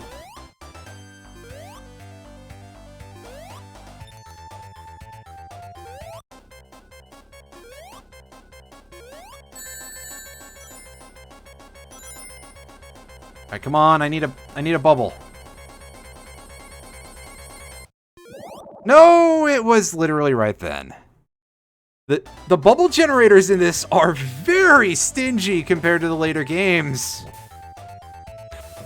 I forgot about that.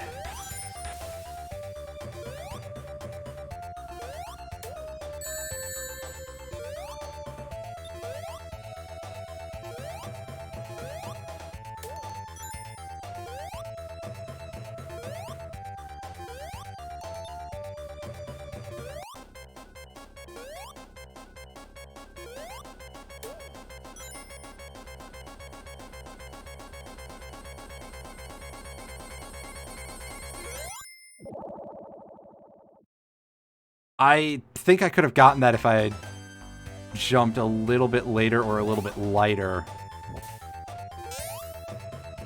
Oops. This dies to the spikes. Well, let's pick up these rings here, because they're easier to get in a safe manner. Apparently, I'm this bad. It's like having to put your training wheels back on your bicycle.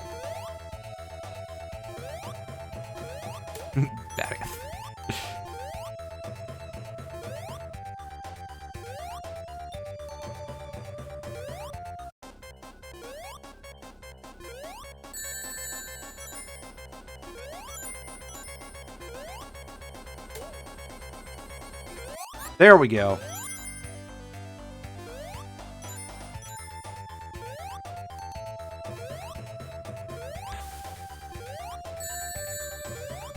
Shit. That's fun.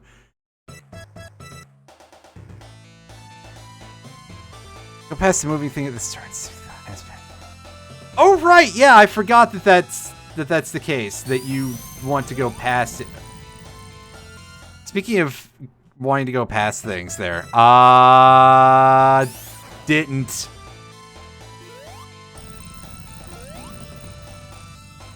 Alright, this is gonna take a bit. Because D&Tel, inexperience. I haven't played this in a while.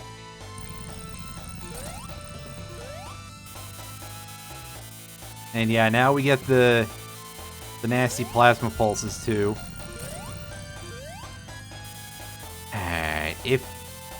If we can keep getting easy patterns like this, that would be great.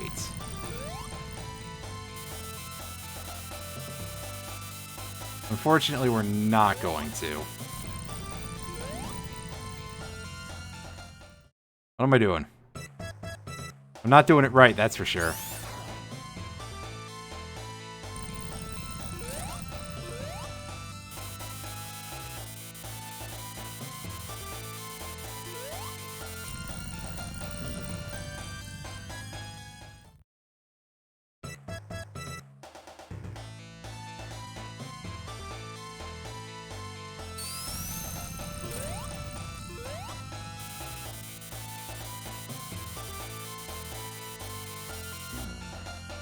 Yeah, you basically have to jump between the balls, is a big thing that I remember.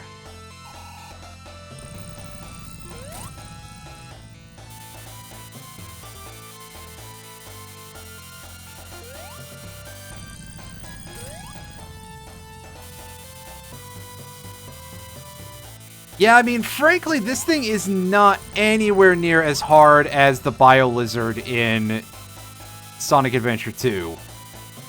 And the final hazard was actually kind of a rat bastard, as I found out in my most recent playthrough, because I don't remember it being that actually that hard.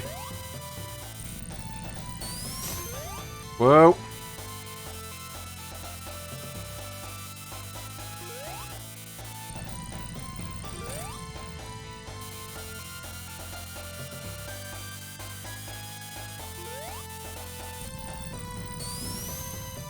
Yeah, I don't mind there not being lives in these games. I feel it's one of those things that there should be an option if you want it, but it shouldn't necessarily be the requirement, because, you know, these aren't arcade machines. Certainly not nowadays, that's for sure. Alright. Orbs. Oh boy, this was just bad patterns all around, so let's get a quick reset here. You're having an interesting time over there, Irene. Ah.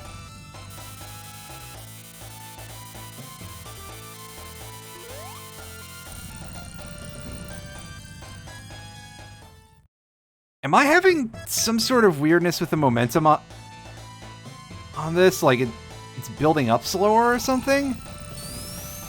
Or was it always like that in the original? I just have not played this boss in a very long time. Ah, boy.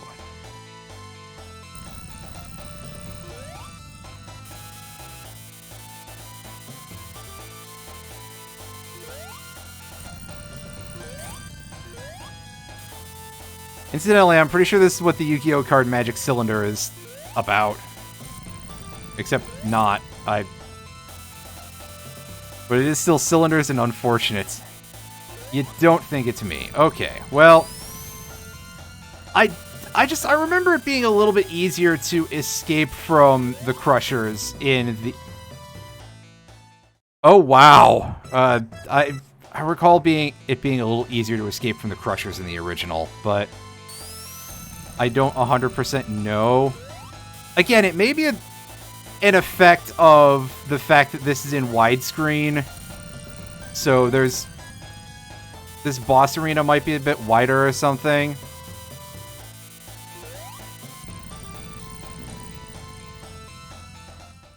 Yeah, it ain't great. The game is as janky as a Yu-Gi-Oh card. Well, at least we don't have to read, you know, size 1.5 points of text on an essay. On one of those things. Right? None of that going on here. We can very clearly read the phrase, Final Zone. And we're going to be stuck here for a while.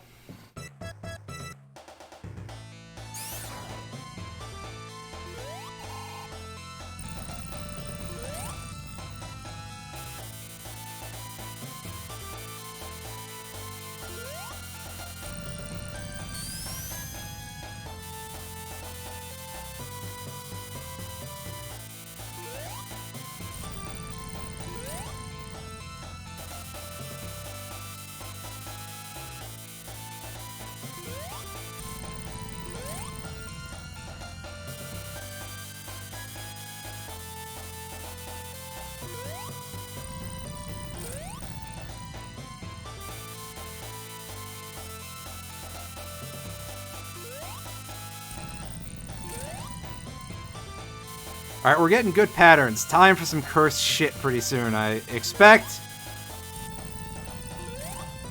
Oh, wow. 1 second.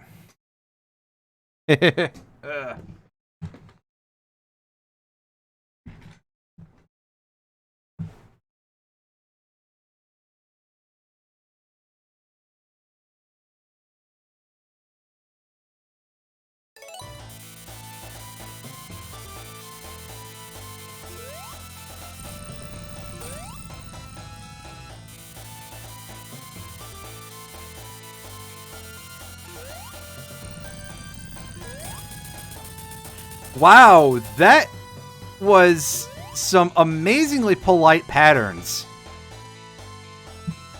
in that section, in that run through, pardon me. So yeah, there's a playthrough of Sonic 1 for this format. Sonic 1 Anniversary Mode for Sonic Origins. We're gonna keep doing this for the end until the end of the stream, which is gonna be about an hour from now. But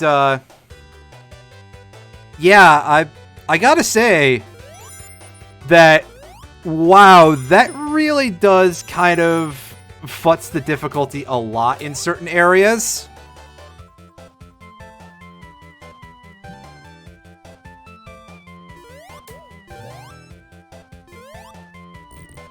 I was gonna say, can we mess Sonic up by playing around with the D-pad in this one, or is that a different game?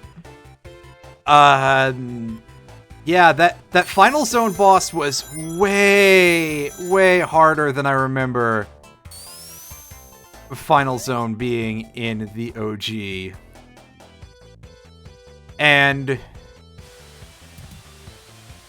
I mean, I don't want to be the person who's like, I kind of worry about stuff like that because I don't want them to oversell how hard retro games were. Because, oh, Ryoko Kodama was in the credits there just a second ago. Neat. Did I play Shredder's Revenge yet? I have not. I'll check that out at some point.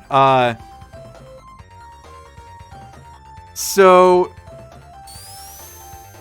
like, I do understand that a lot of retro games are kind of hard, and a lot of newer games can have rather protracted easing in phases, and maybe not even, like, the best, oh,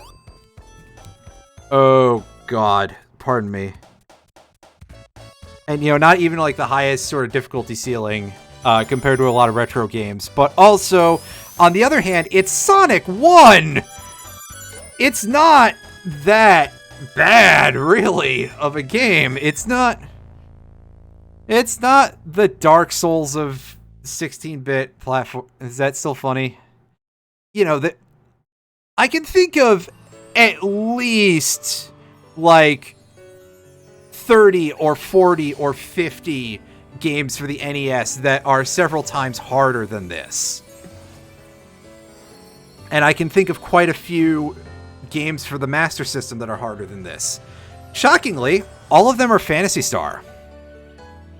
Yeah, I gotta say, because of course I did play it last year for the first time, that Phantasy Star for the Sega Master System is quite possibly one of the hardest RPGs I've ever played. The Bubsy Defender is logged on. You know something? I'm right with you there. I actually quite like... Well, I also like Bubsy 2. I think you said before that you don't like Bubsy 2 very much, but I definitely like Bubsy 1. It's not the worst. It's nowhere near as bad as a lot of people like to act like it is. People like to act like every Bubsy game is as bad as Bubsy 3D, and it's not. It's not. You've never played 2. Okay, well, never mind. 2 is, it's different, that's for sure. About 60% of 1 is good. I think that is a fair enough assessment.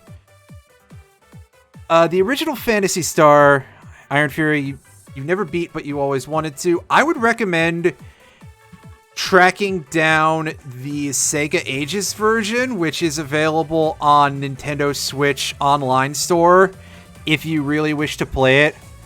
Because it does have some stuff to help ease the frustration of it being, you know, from 1989. And there's some... You don't even have to use all those features, too, if you don't want to. Okay, well, you have it already? Well, then disregard that level of what I'm saying. It's still a pretty good game. I've described it as being incredibly difficult, but it is still very good. And I still really like the story, and I think that actually out of the most well-known, in English anyway, of the 8-bit RPGs. Like, if you measure it up against Final Fantasy and Dragon Warrior, i.e. Dragon Quest, it is without a doubt the best storyline of those. And if that's not a thing that you're into, then so be it. It's not going to be the best gameplay-wise, but it is still pretty solid. Sonic's Ultimate Genesis. Oh, right, it was on there, right? You had to unlock it or something, didn't you?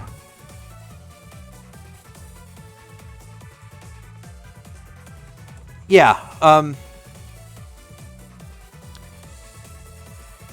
if you want very badly to dig into the Phantasy Star series for the general RPGs, and you're like, where do I start? I would say Phantasy Star 2 or 4 are your best bets. I personally like 2 a little more than 4, but 4 is probably the better game in a lot of ways, but I admit that I'm... when it comes to RPGs, I get very much into a lot of the story stuff for the games that are more story-oriented, and Phantasy Star 2 is stronger in that regard, so yeah. First time you played Shining in the Darkness. I haven't really played much of Shining in the Darkness.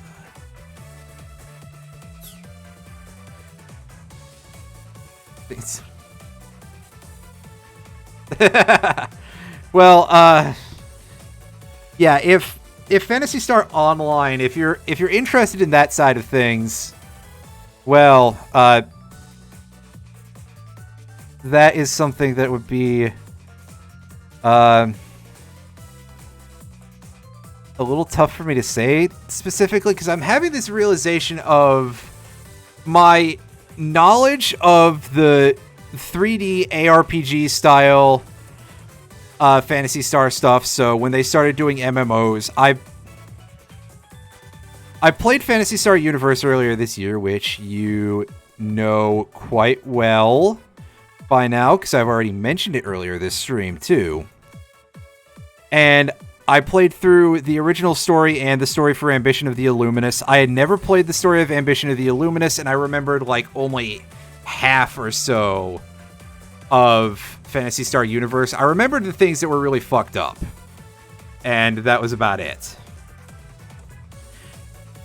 Phantasy Star Online actually has a pretty decent story, but it's very easy to miss a lot of that stuff, and the gameplay is pretty good, but it's colored in the opposite direction, because the last time I played it was like a couple of years ago. I was on one of the private servers for PSO Blue Burst, which is the enhanced PC remake / port that had episode 4. And I got like really serious cramps just trying to play it using the default controls. Like, it was not laid out well, and I never really got around to fixing it, and I was just like, am I gonna get too deep into this? Probably not. I've played it enough before. I'll just play the GameCube version then. And yeah, yeah, that said, that is correct. There were a couple of costumes for the Versus mode in particular in Sonic Adventure 2. So I think we're gonna play some more of... I started in on Classic Mode Sonic 2. Actually, let's pick it Sonic 3 and Knuckles some more of Anniversary Mode, and we can get a little bit of the new music here. And by new music, I mean it's music that was from the PC version, but redone for the Genesis style sound, I think, because on the PC it wasn't quite the same.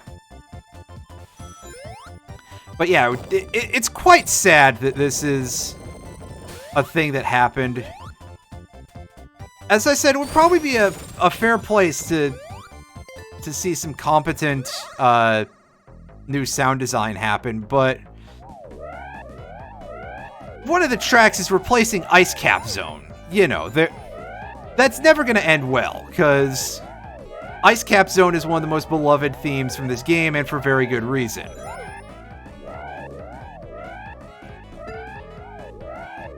But of course, if they can't actually get those songs into the game, well, unfortunately, you've got to do what you've got to do. And what are they gonna do? Make these levels silent? Some people would probably prefer that, but I don't think that Sega would really want to do that. Incidentally, I feel like a bubble shield in an ice level doesn't seem like such a smart idea.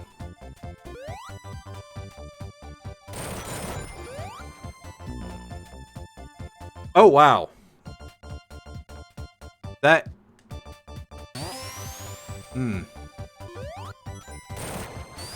That definitely feels a little bit different from playing this on the Genesis, because that... I wasn't going that slow, I don't think. I've definitely noticed just in general that in this version of Sonic 3, it is very easy to die from getting crushed. Like, I died to the Carnival Night Zone Act 1 boss crushing me, like, 8 times or something. Including, at one point, against the side of the screen. I don't think I even realized that that thing could crush you to death. In fact, it may not have been able to in the original. But in this version, it sure can.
Right, I forgot about this part entirely. In fact, there's a lot of these levels that I just don't remember that well. Because it's been kind of a while.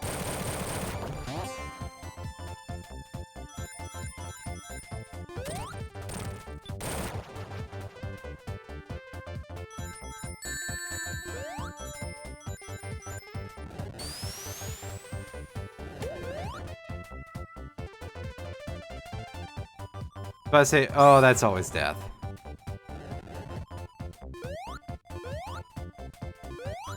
Out of the original 2D Sonics, yes, I would agree with that, Roundy. That there's a lot of that. And it's even more of a problem because this is the game, well, pair of games in some senses, that has the longest levels out of these. Like, I'm sure that all of us here who have played these games extensively has timed out on Sandopolis Zone Act 2 at least once. I've done it more than that by a wide, wide margin.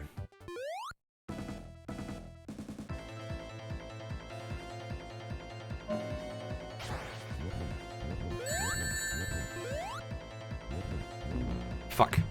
I screwed that up a lot. Yeah, see? This guy knows what I'm talking about.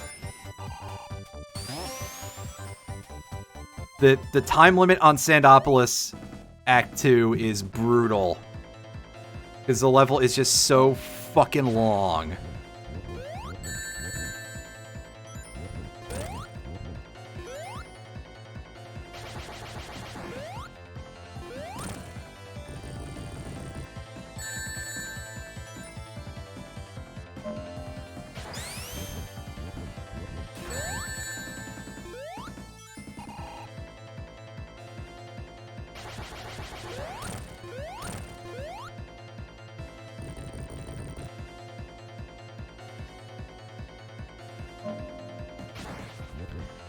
But there's a couple of other levels in Sonic 3 and Knuckles that I've timed out on a couple of times. I've come pretty close on Marble Garden Act 2. I think I've timed out on Hydro City Act 2. Carnival Night Act 2 is one of them. Things can get a little bit sticky in a launch base.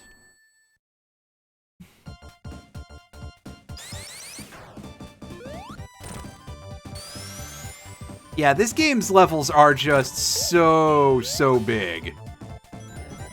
Some of them anyway, so... yeah.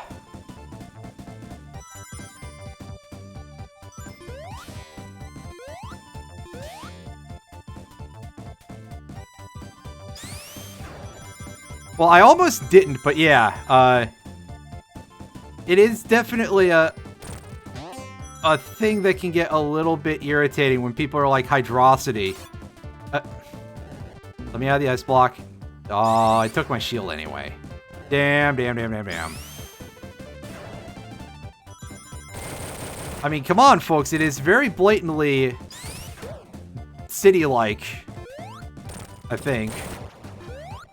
It feels more so in Sonic Mania, though.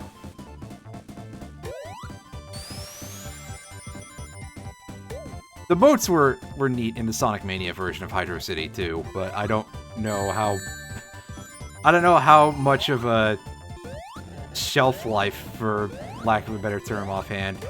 I don't know how much staying power they had as a mechanic for the length of that level, really.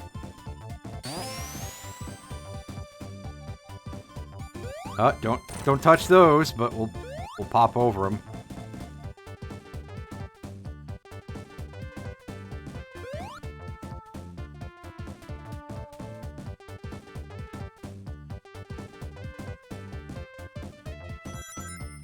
This is just a thing where I think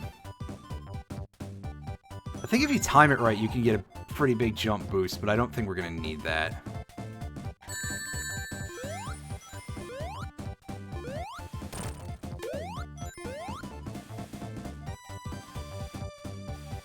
We're just gonna use plain old momentum.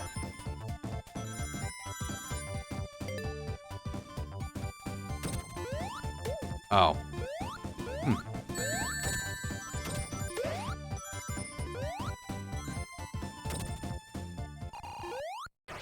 Alright, this boss... oh, right, this is this one. I just spews the ice vapor everywhere, basically.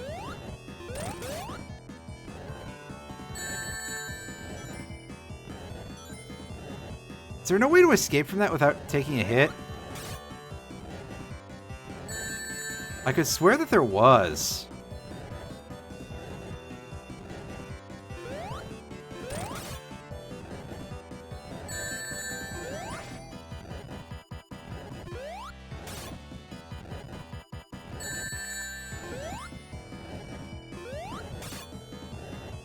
Alright, dude. Okay, I get it. You're not amused by me.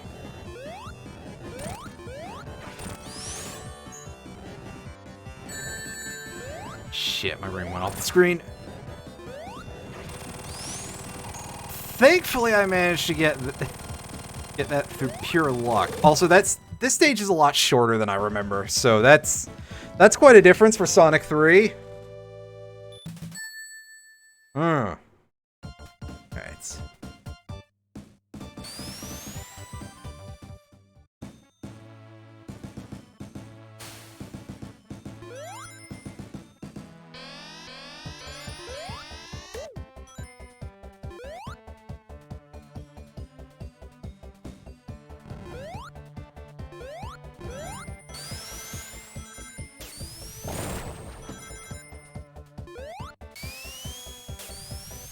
You know, I don't really hate this musically, but it definitely has the same problem that all of these tracks have had so far of it just doesn't have the muscle that the rest of the Sonic 3 soundtrack has, you know? It feels very thin compared to the rest of those.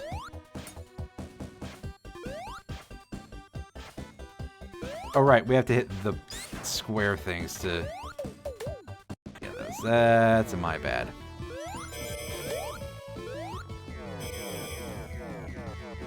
Also, for some weird reason, I don't know if you've caught any of the instances of using some of the jingles from Sonic 3, the original, but they're a bit mixed up, including using the title theme from Sonic 3 original as opposed to Sonic and Knuckles, which is what you get for Sonic 3 and Knuckles, but you get the Sonic and Knuckles invincibility music. Yeah, like that. That's a different life-gaining sound than you have in Sonic 3 and Knuckles. It's the one that you have in the original Sonic 3. I do not know why that is the case.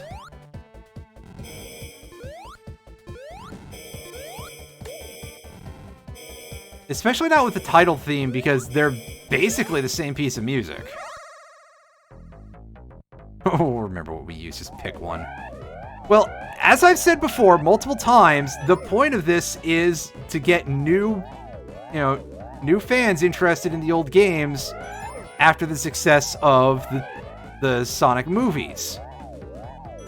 It's not specifically made for old heads, but unfortunately, well, guess who's playing this? Somebody who's been playing these games since they were new, basically.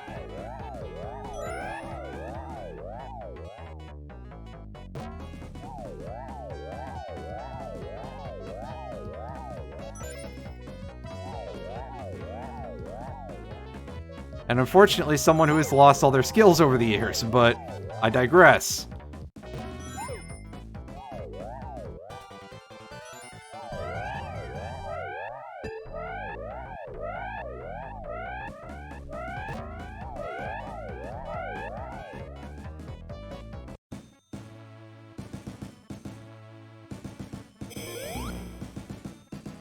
There's been some glitches here and there, but we haven't seen any of them today, so that's good.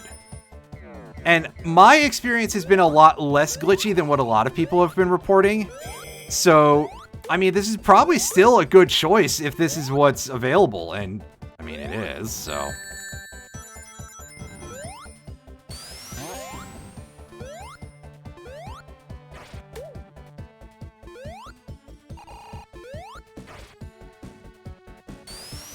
But yeah, overall,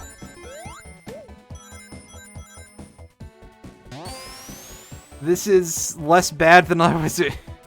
That sounds really mean. Let me see if I can rephrase it better. This is less That still sounds kind of...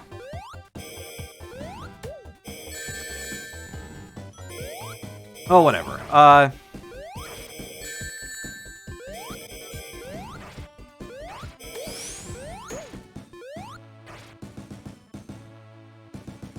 Let's just say that my trust in Sega has never been particularly great, so I appreciate how this turned out, or something like that.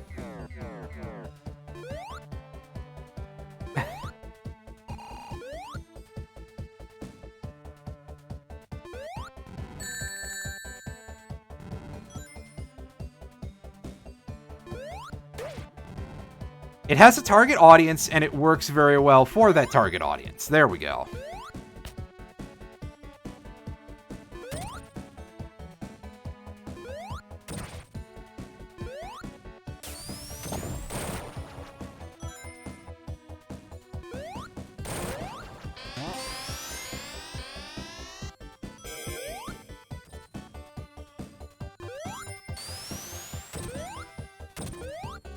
Get in the mailing tube.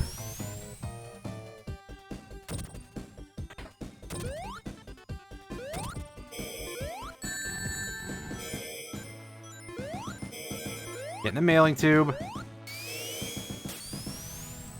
Okay, the hit detection on the opening of that mailing tube seems a little bit crusty.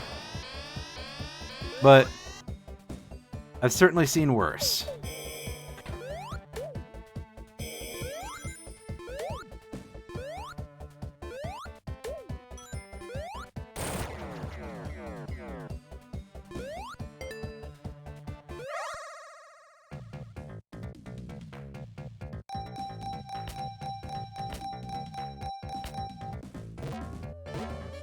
And of course, there's Knuckles blocking my free rings from me. What a jerk.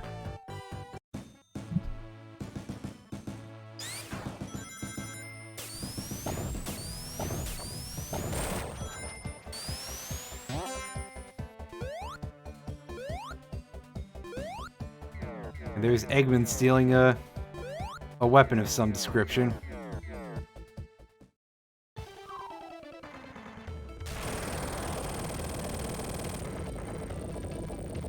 Wow, okay, is that gonna knock the things down all the way at the foundations? That went a lot. Yep, the whole tower is crumbling. That bomb didn't explode that late. There we go. It exploded much faster than that. There, that's what we want to say.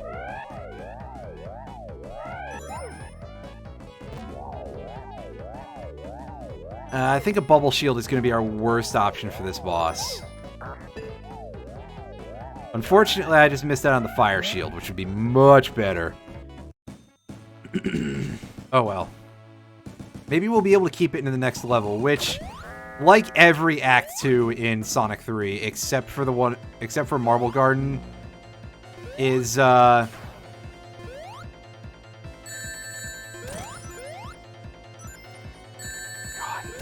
Is there a good way to fight this thing that doesn't involve just taking hits?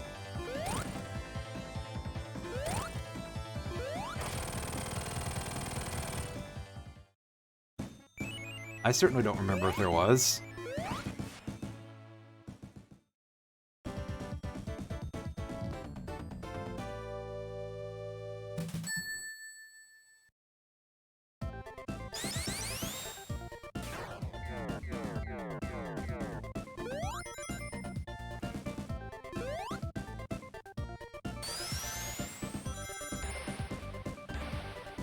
Yeah, and here we get to see all of Launch Base's plumbing.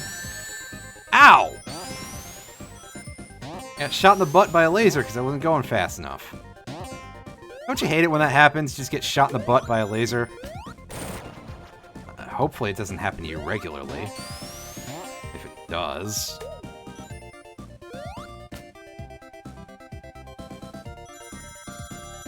Whee!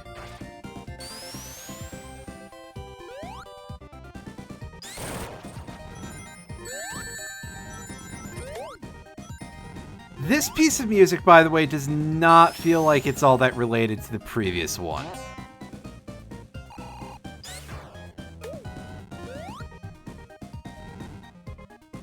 And it definitely feels a lot... What did I just do? Why did it pop out to another window? That's weird. Anyway, it feels a lot more 8-bit than that did. I mean, not like Master System, which the Master System, outside of Japan, where the Master System had an FM synthesis add-on, the Master System didn't really have great sound. Is one thing that I definitely want to say about that in terms of, you know, that particular era.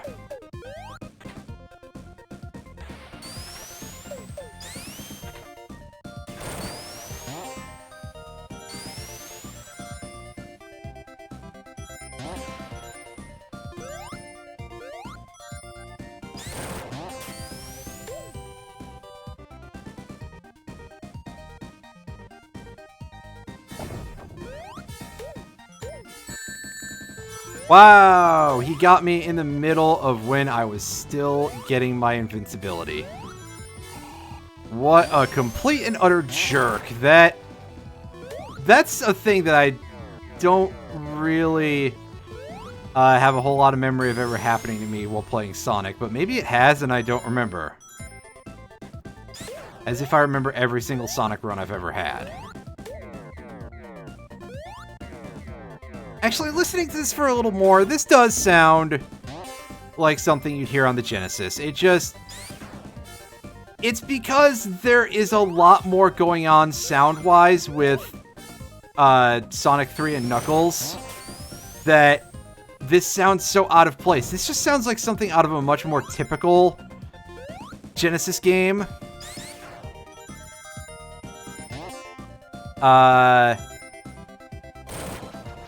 You know, it would probably fit in Sonic 1 or 2, at least in terms of how much of the sound hardware is being used. But otherwise, it feels like it would fit into something a little bit older than this, more likely. And by older than this, I mean older than Sonic 3 and Knuckles, not specifically older than this compilation. That's not really a thing I need to say, I don't think, but also... Oh ye gods, I don't remember this boss at all.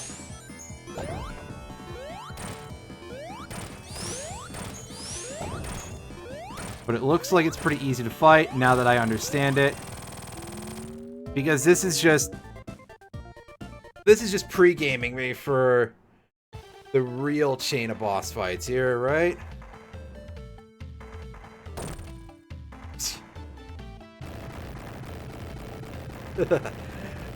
Okay, yeah, Knuckles, that was completely and utterly petty, but you do you, buddy.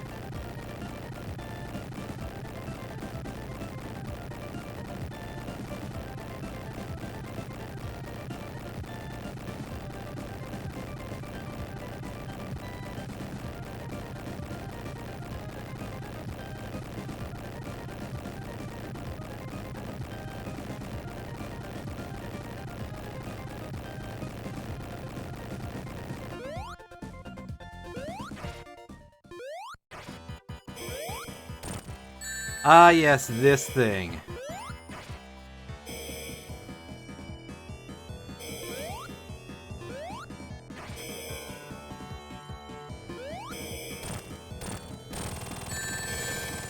Shit.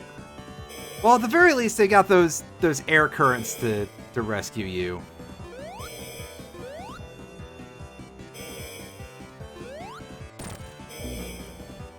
Unfortunately, if you fall right on a laser, that's a little bit unfortunate. Let me pause for a second here.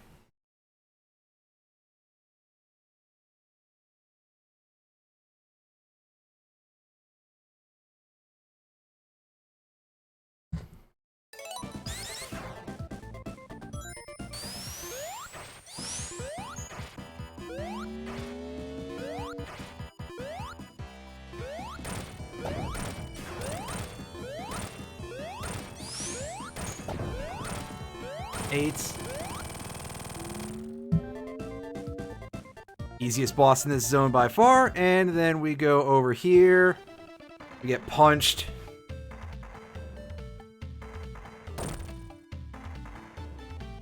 I love this cutscene, though. This is really good.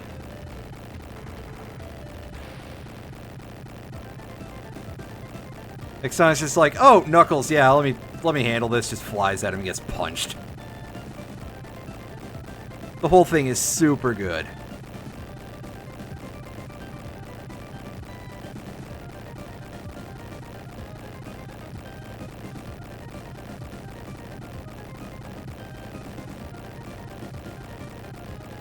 Alright, now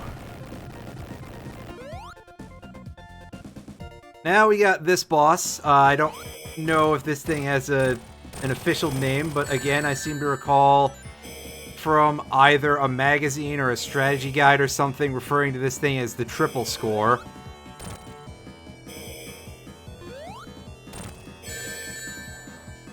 Shit.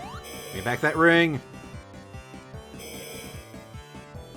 And because this is Sonic 3 and Knuckles, I don't remember if we face the big arm after this, but this is where we would, and we would get one of my favorite pieces of music in the entire series. Oh yeah, here we go. This thing and this piece of music.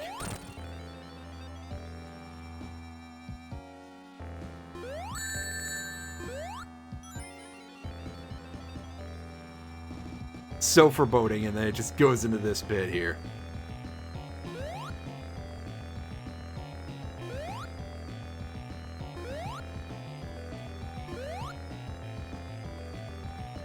That bass is so good.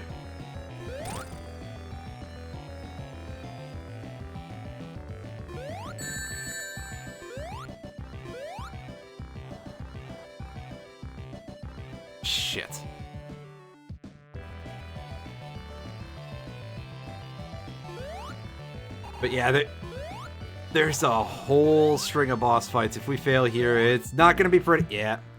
Well, there's me invoking it, right? Shouldn't have said nothing. We could have gotten away with it. At the very least, we got a nice easy fight to start this off with. At least now that I know what to expect. And then I screw up my timing.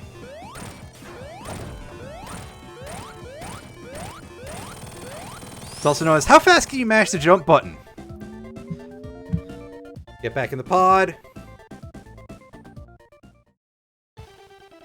Fight the big boy, and then we fight the big arm again. After this cutscene. This is never gonna get old. Any of it.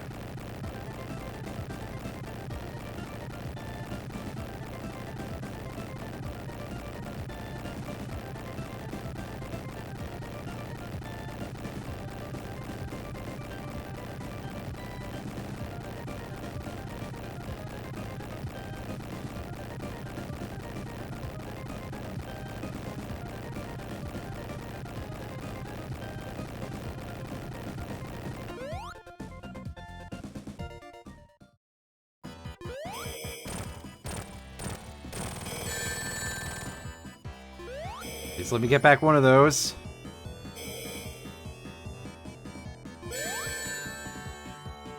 Wow, you were really holding that for a bit there, weren't you, Doc? Fuck me running.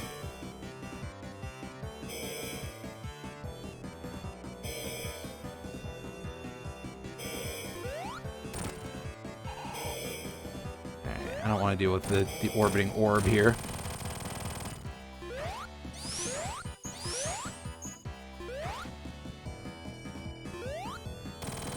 There we go.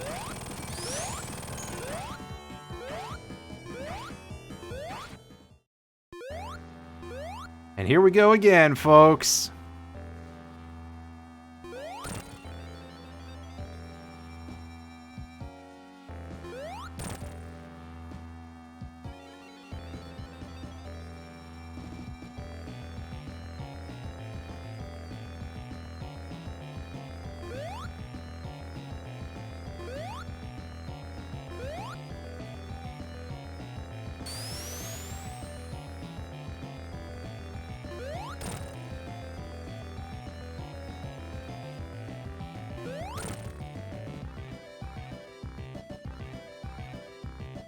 Check it out, he's headbanging.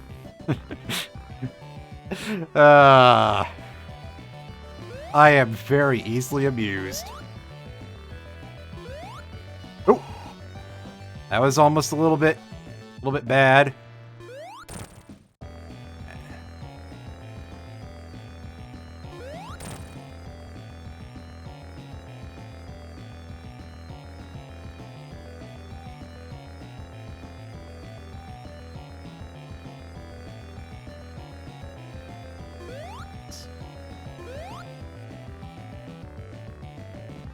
Alright. 7. I forget how many hits this boss is, but I think it's more than 8. Oh no, it's only 8. The 3DS Generations version of the track. Yeah, it's like even more heavy metal, but of course, that's because it's not doing Genesis sound chip, right? Yeah, I remember hearing that. That's pretty cool. I have not played Sonic Generations yet, though. Someday I'll get to it. Okay, I don't remember that bit in the end of Act 2 transition to Sonic and Knuckles levels here.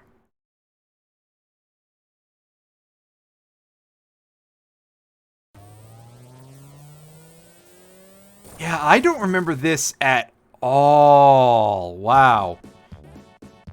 I haven't played Sonic 3 and Knuckles in a minute then. Alright, so Sonic and Knuckles, this is a game with a much different difficulty curve from Sonic 3. Probably because this is one that's, I guess, supposed to be, like, intended that you've played a Sonic game before. Because you get one easy starting level with Mushroom Hill, and then things just start getting... well... they get a lot harder, that's for sure. Flying Battery is pretty tough. Sandopolis is a nightmare. Lava Reef... I didn't miss anything, did I? But yeah, needless to say, a little bit tougher than Sonic 3, but of course it's pretty much supposed to be the back part of Sonic 3, so... Ice Cap was in Sonic 3, the base game, not Sonic and Knuckles, unless it was playable in Sonic and Knuckles solo, which I don't believe was the case.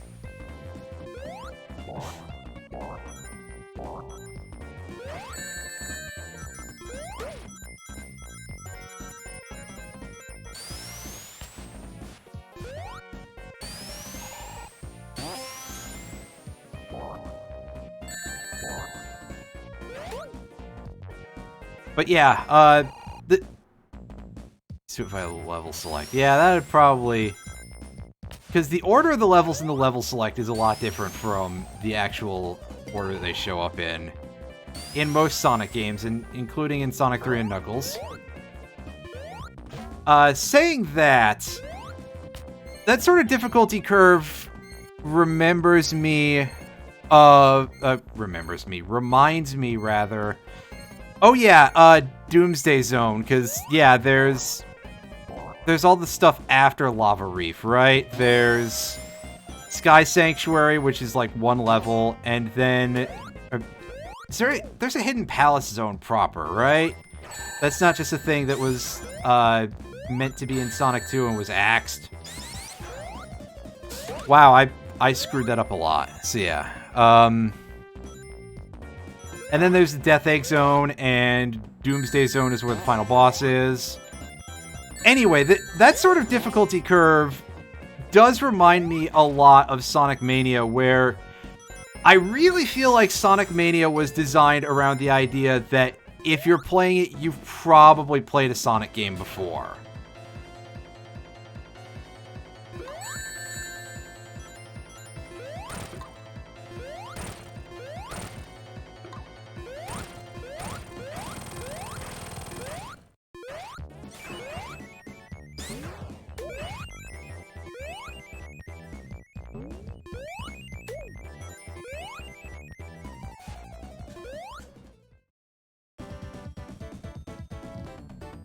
Because, like, I'm not the only one who thought that first boss of Sonic Mania was...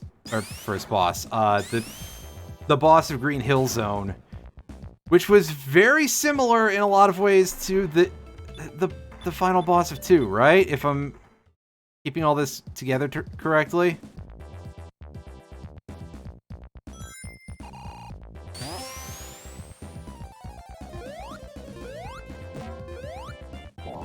Mostly, I'm just thinking about that Mean Bean Machine boss now. And the fact that they used, as the battle theme for it, the Mean Bean Machine multiplayer theme. I wish it went a little bit harder, though, because the Mean Bean Machine multiplayer theme is just, like... that's some thrash metal shit. It should have gone a little bit... more would have been pretty neat in Sonic Mania, but you know, maybe one day there will be a Sonic Mania 2 and they will add in a bunch more fun stuff like that. Sega, you should just hand over your ideas for how to handle your old IPs to me, because I will probably fuck it up too, but at least I will have tried.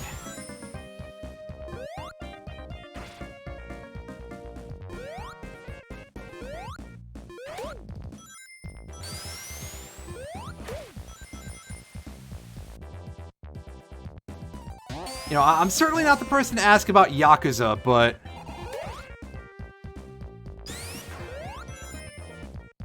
when it comes to Sonic, when it comes to other Sega stuff, I mean, I like to think I have some semblance of taste.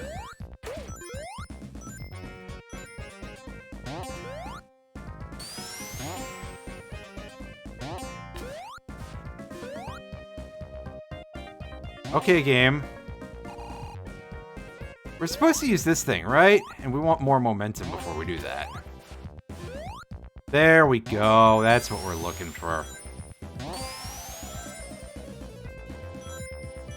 And here we get the sort of wintry, I guess. He's got kind of a seasons theme going on there. Yeah, well, I mean, in the situation I have described, I would not be doing the playtesting, so... You know, unless I somehow managed to bankrupt Sega that fucking badly. Which, on the other hand, you know, it would just be like, well... Truth be told, I'm surprised it didn't happen to you sooner.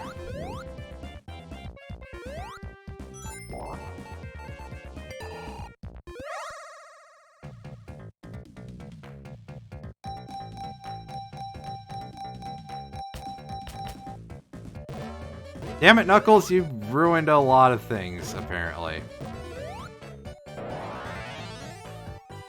Does the level select work here? I don't know. I didn't actually try.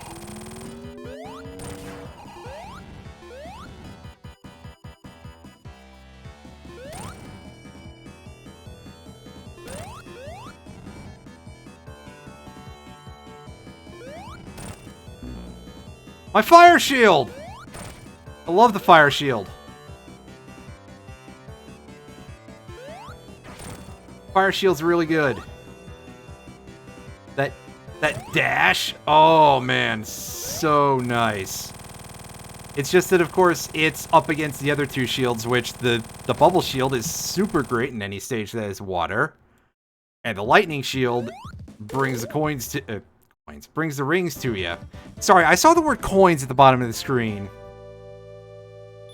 And didn't think about the word rings up higher in the screen, so my brain just kind of did it dumb. Oh, hi, Molebot. We saw you throwing mushrooms earlier. Robotnik?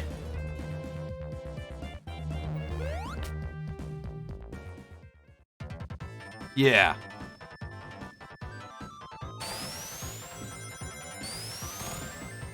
This is another great stage with a great theme, but this is also one where it's like,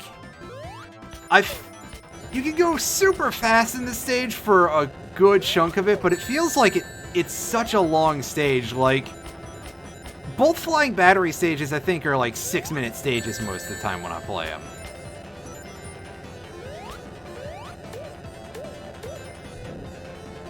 Yeah, the dash from the fire shield. Oh, boy. Well, I figured that had to happen eventually, but I was hoping it would be a little less soon than that.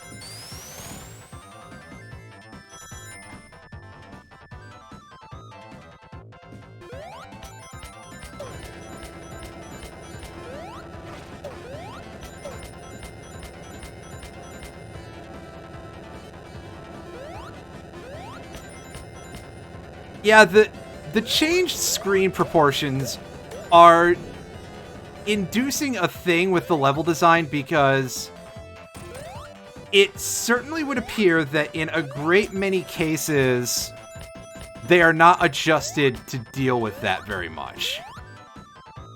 Like, they did a couple of things here and there with some of the bosses in Sonic 1, but it didn't seem like it was perfect or anything.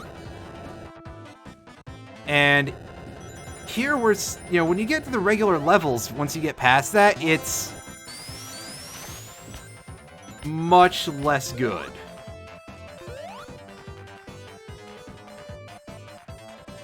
You know?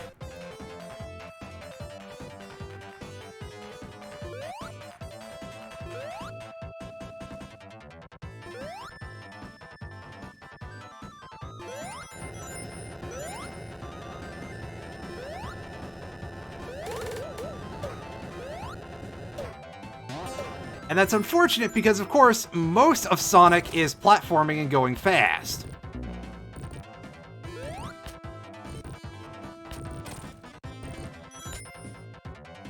You know, I mean, I like the bosses in the Sonic game as much as anyone, but I'm mostly here to run.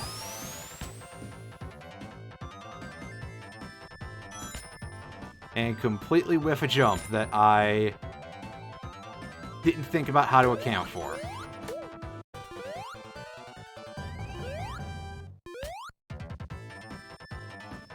Oh, right, I have to go over this thing, don't I? Yeah, that's the ticket.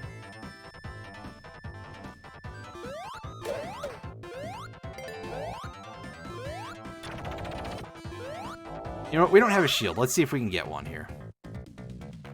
No, it's just gonna be the casino.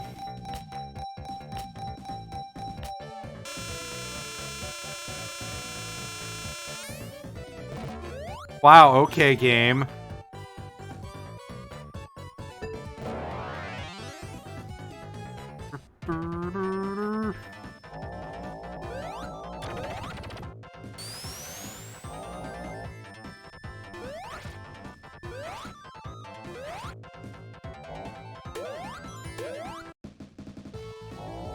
It's a fucking lot, Riker. Yeah, exactly.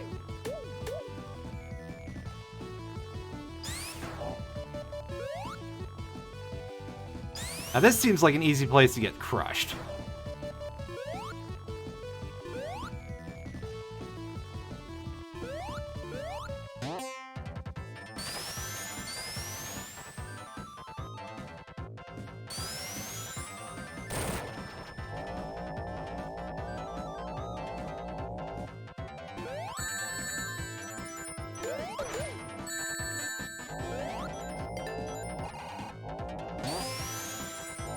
But yeah, see what I mean? There's all these great places in this level to get all this speed.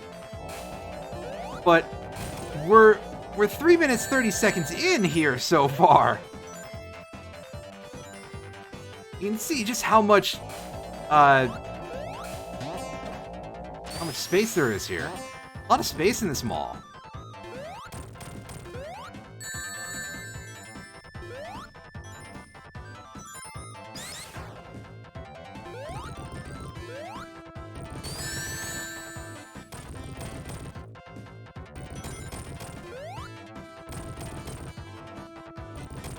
Alright, so these I was gonna say they have to blow open the way in, right?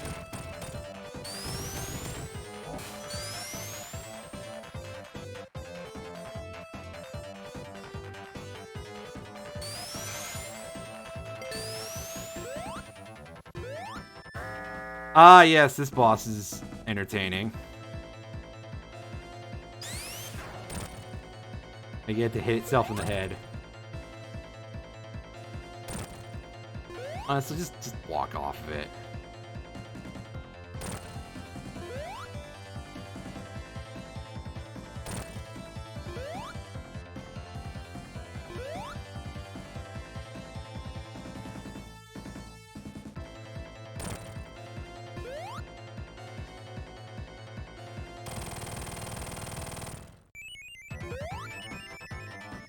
Alright, so I remember that stage being even longer. Maybe it's the second one that's grossly long. Got a really difficult boss for me to fight. And I think this is gonna be the last level we do this stream, because it is 8:47 and after this is going to be Sandopolis Zone. Plus I'm probably gonna job to a few really easy obstacles here, as I often do, and I honestly just almost took a hit right there.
A big flaming air dash coming in handy already.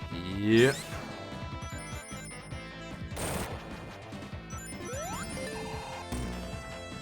Oh, why'd I stop?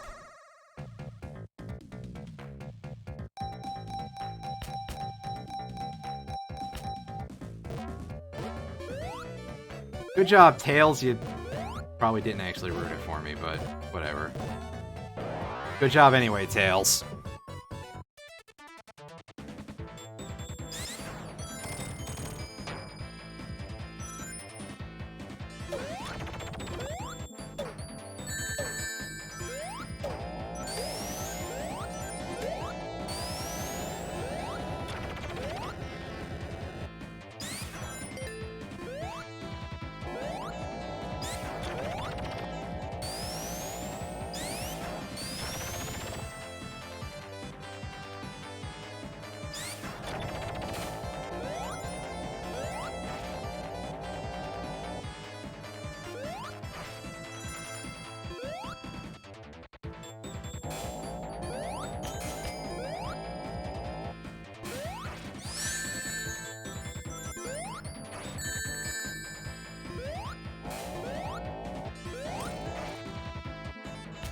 Oh, right, I have to actually get picked up by this thing.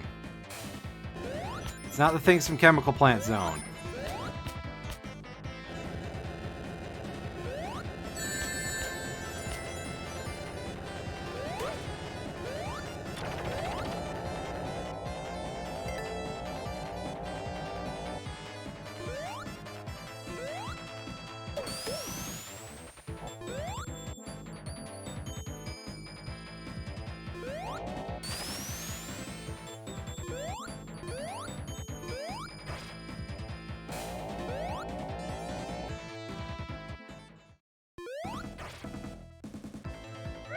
Oh, right, we've got this thing here. I forgot that this is... They give us the Wing Fortress thing. Right.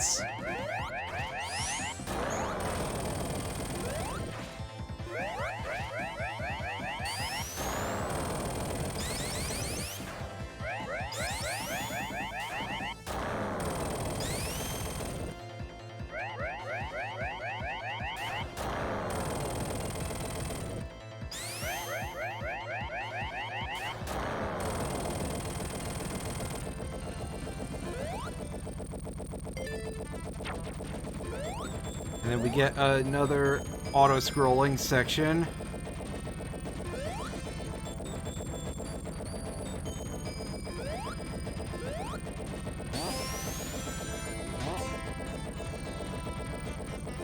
This is one thing that I will say about Sonic 3, that it seemed to love these, like, auto-scroll sections that could crush you, and I don't 100% understand why.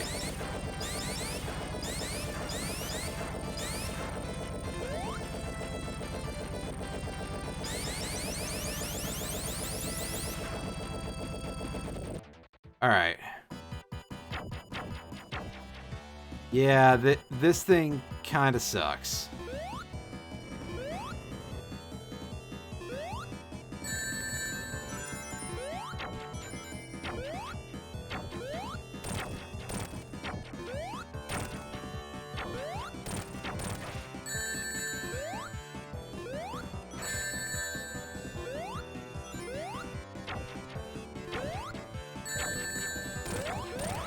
It makes the game longer. Yeah, I mean, it does, so fair enough.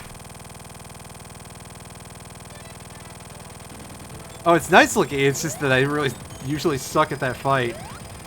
But that didn't seem to be too bad. You know what? Nah, I was like, you know what, I'll dive into Sandopolis Zone, but it's like, do I really want to leave myself in a position where I've got Sandopolis Act 2 to be the next thing that I look forward to when I start this game up again later, which I probably will. Because, you know, despite my criticisms of it, I do love me some classic Sonic. But yeah, I think that's going to do for the evening, folks.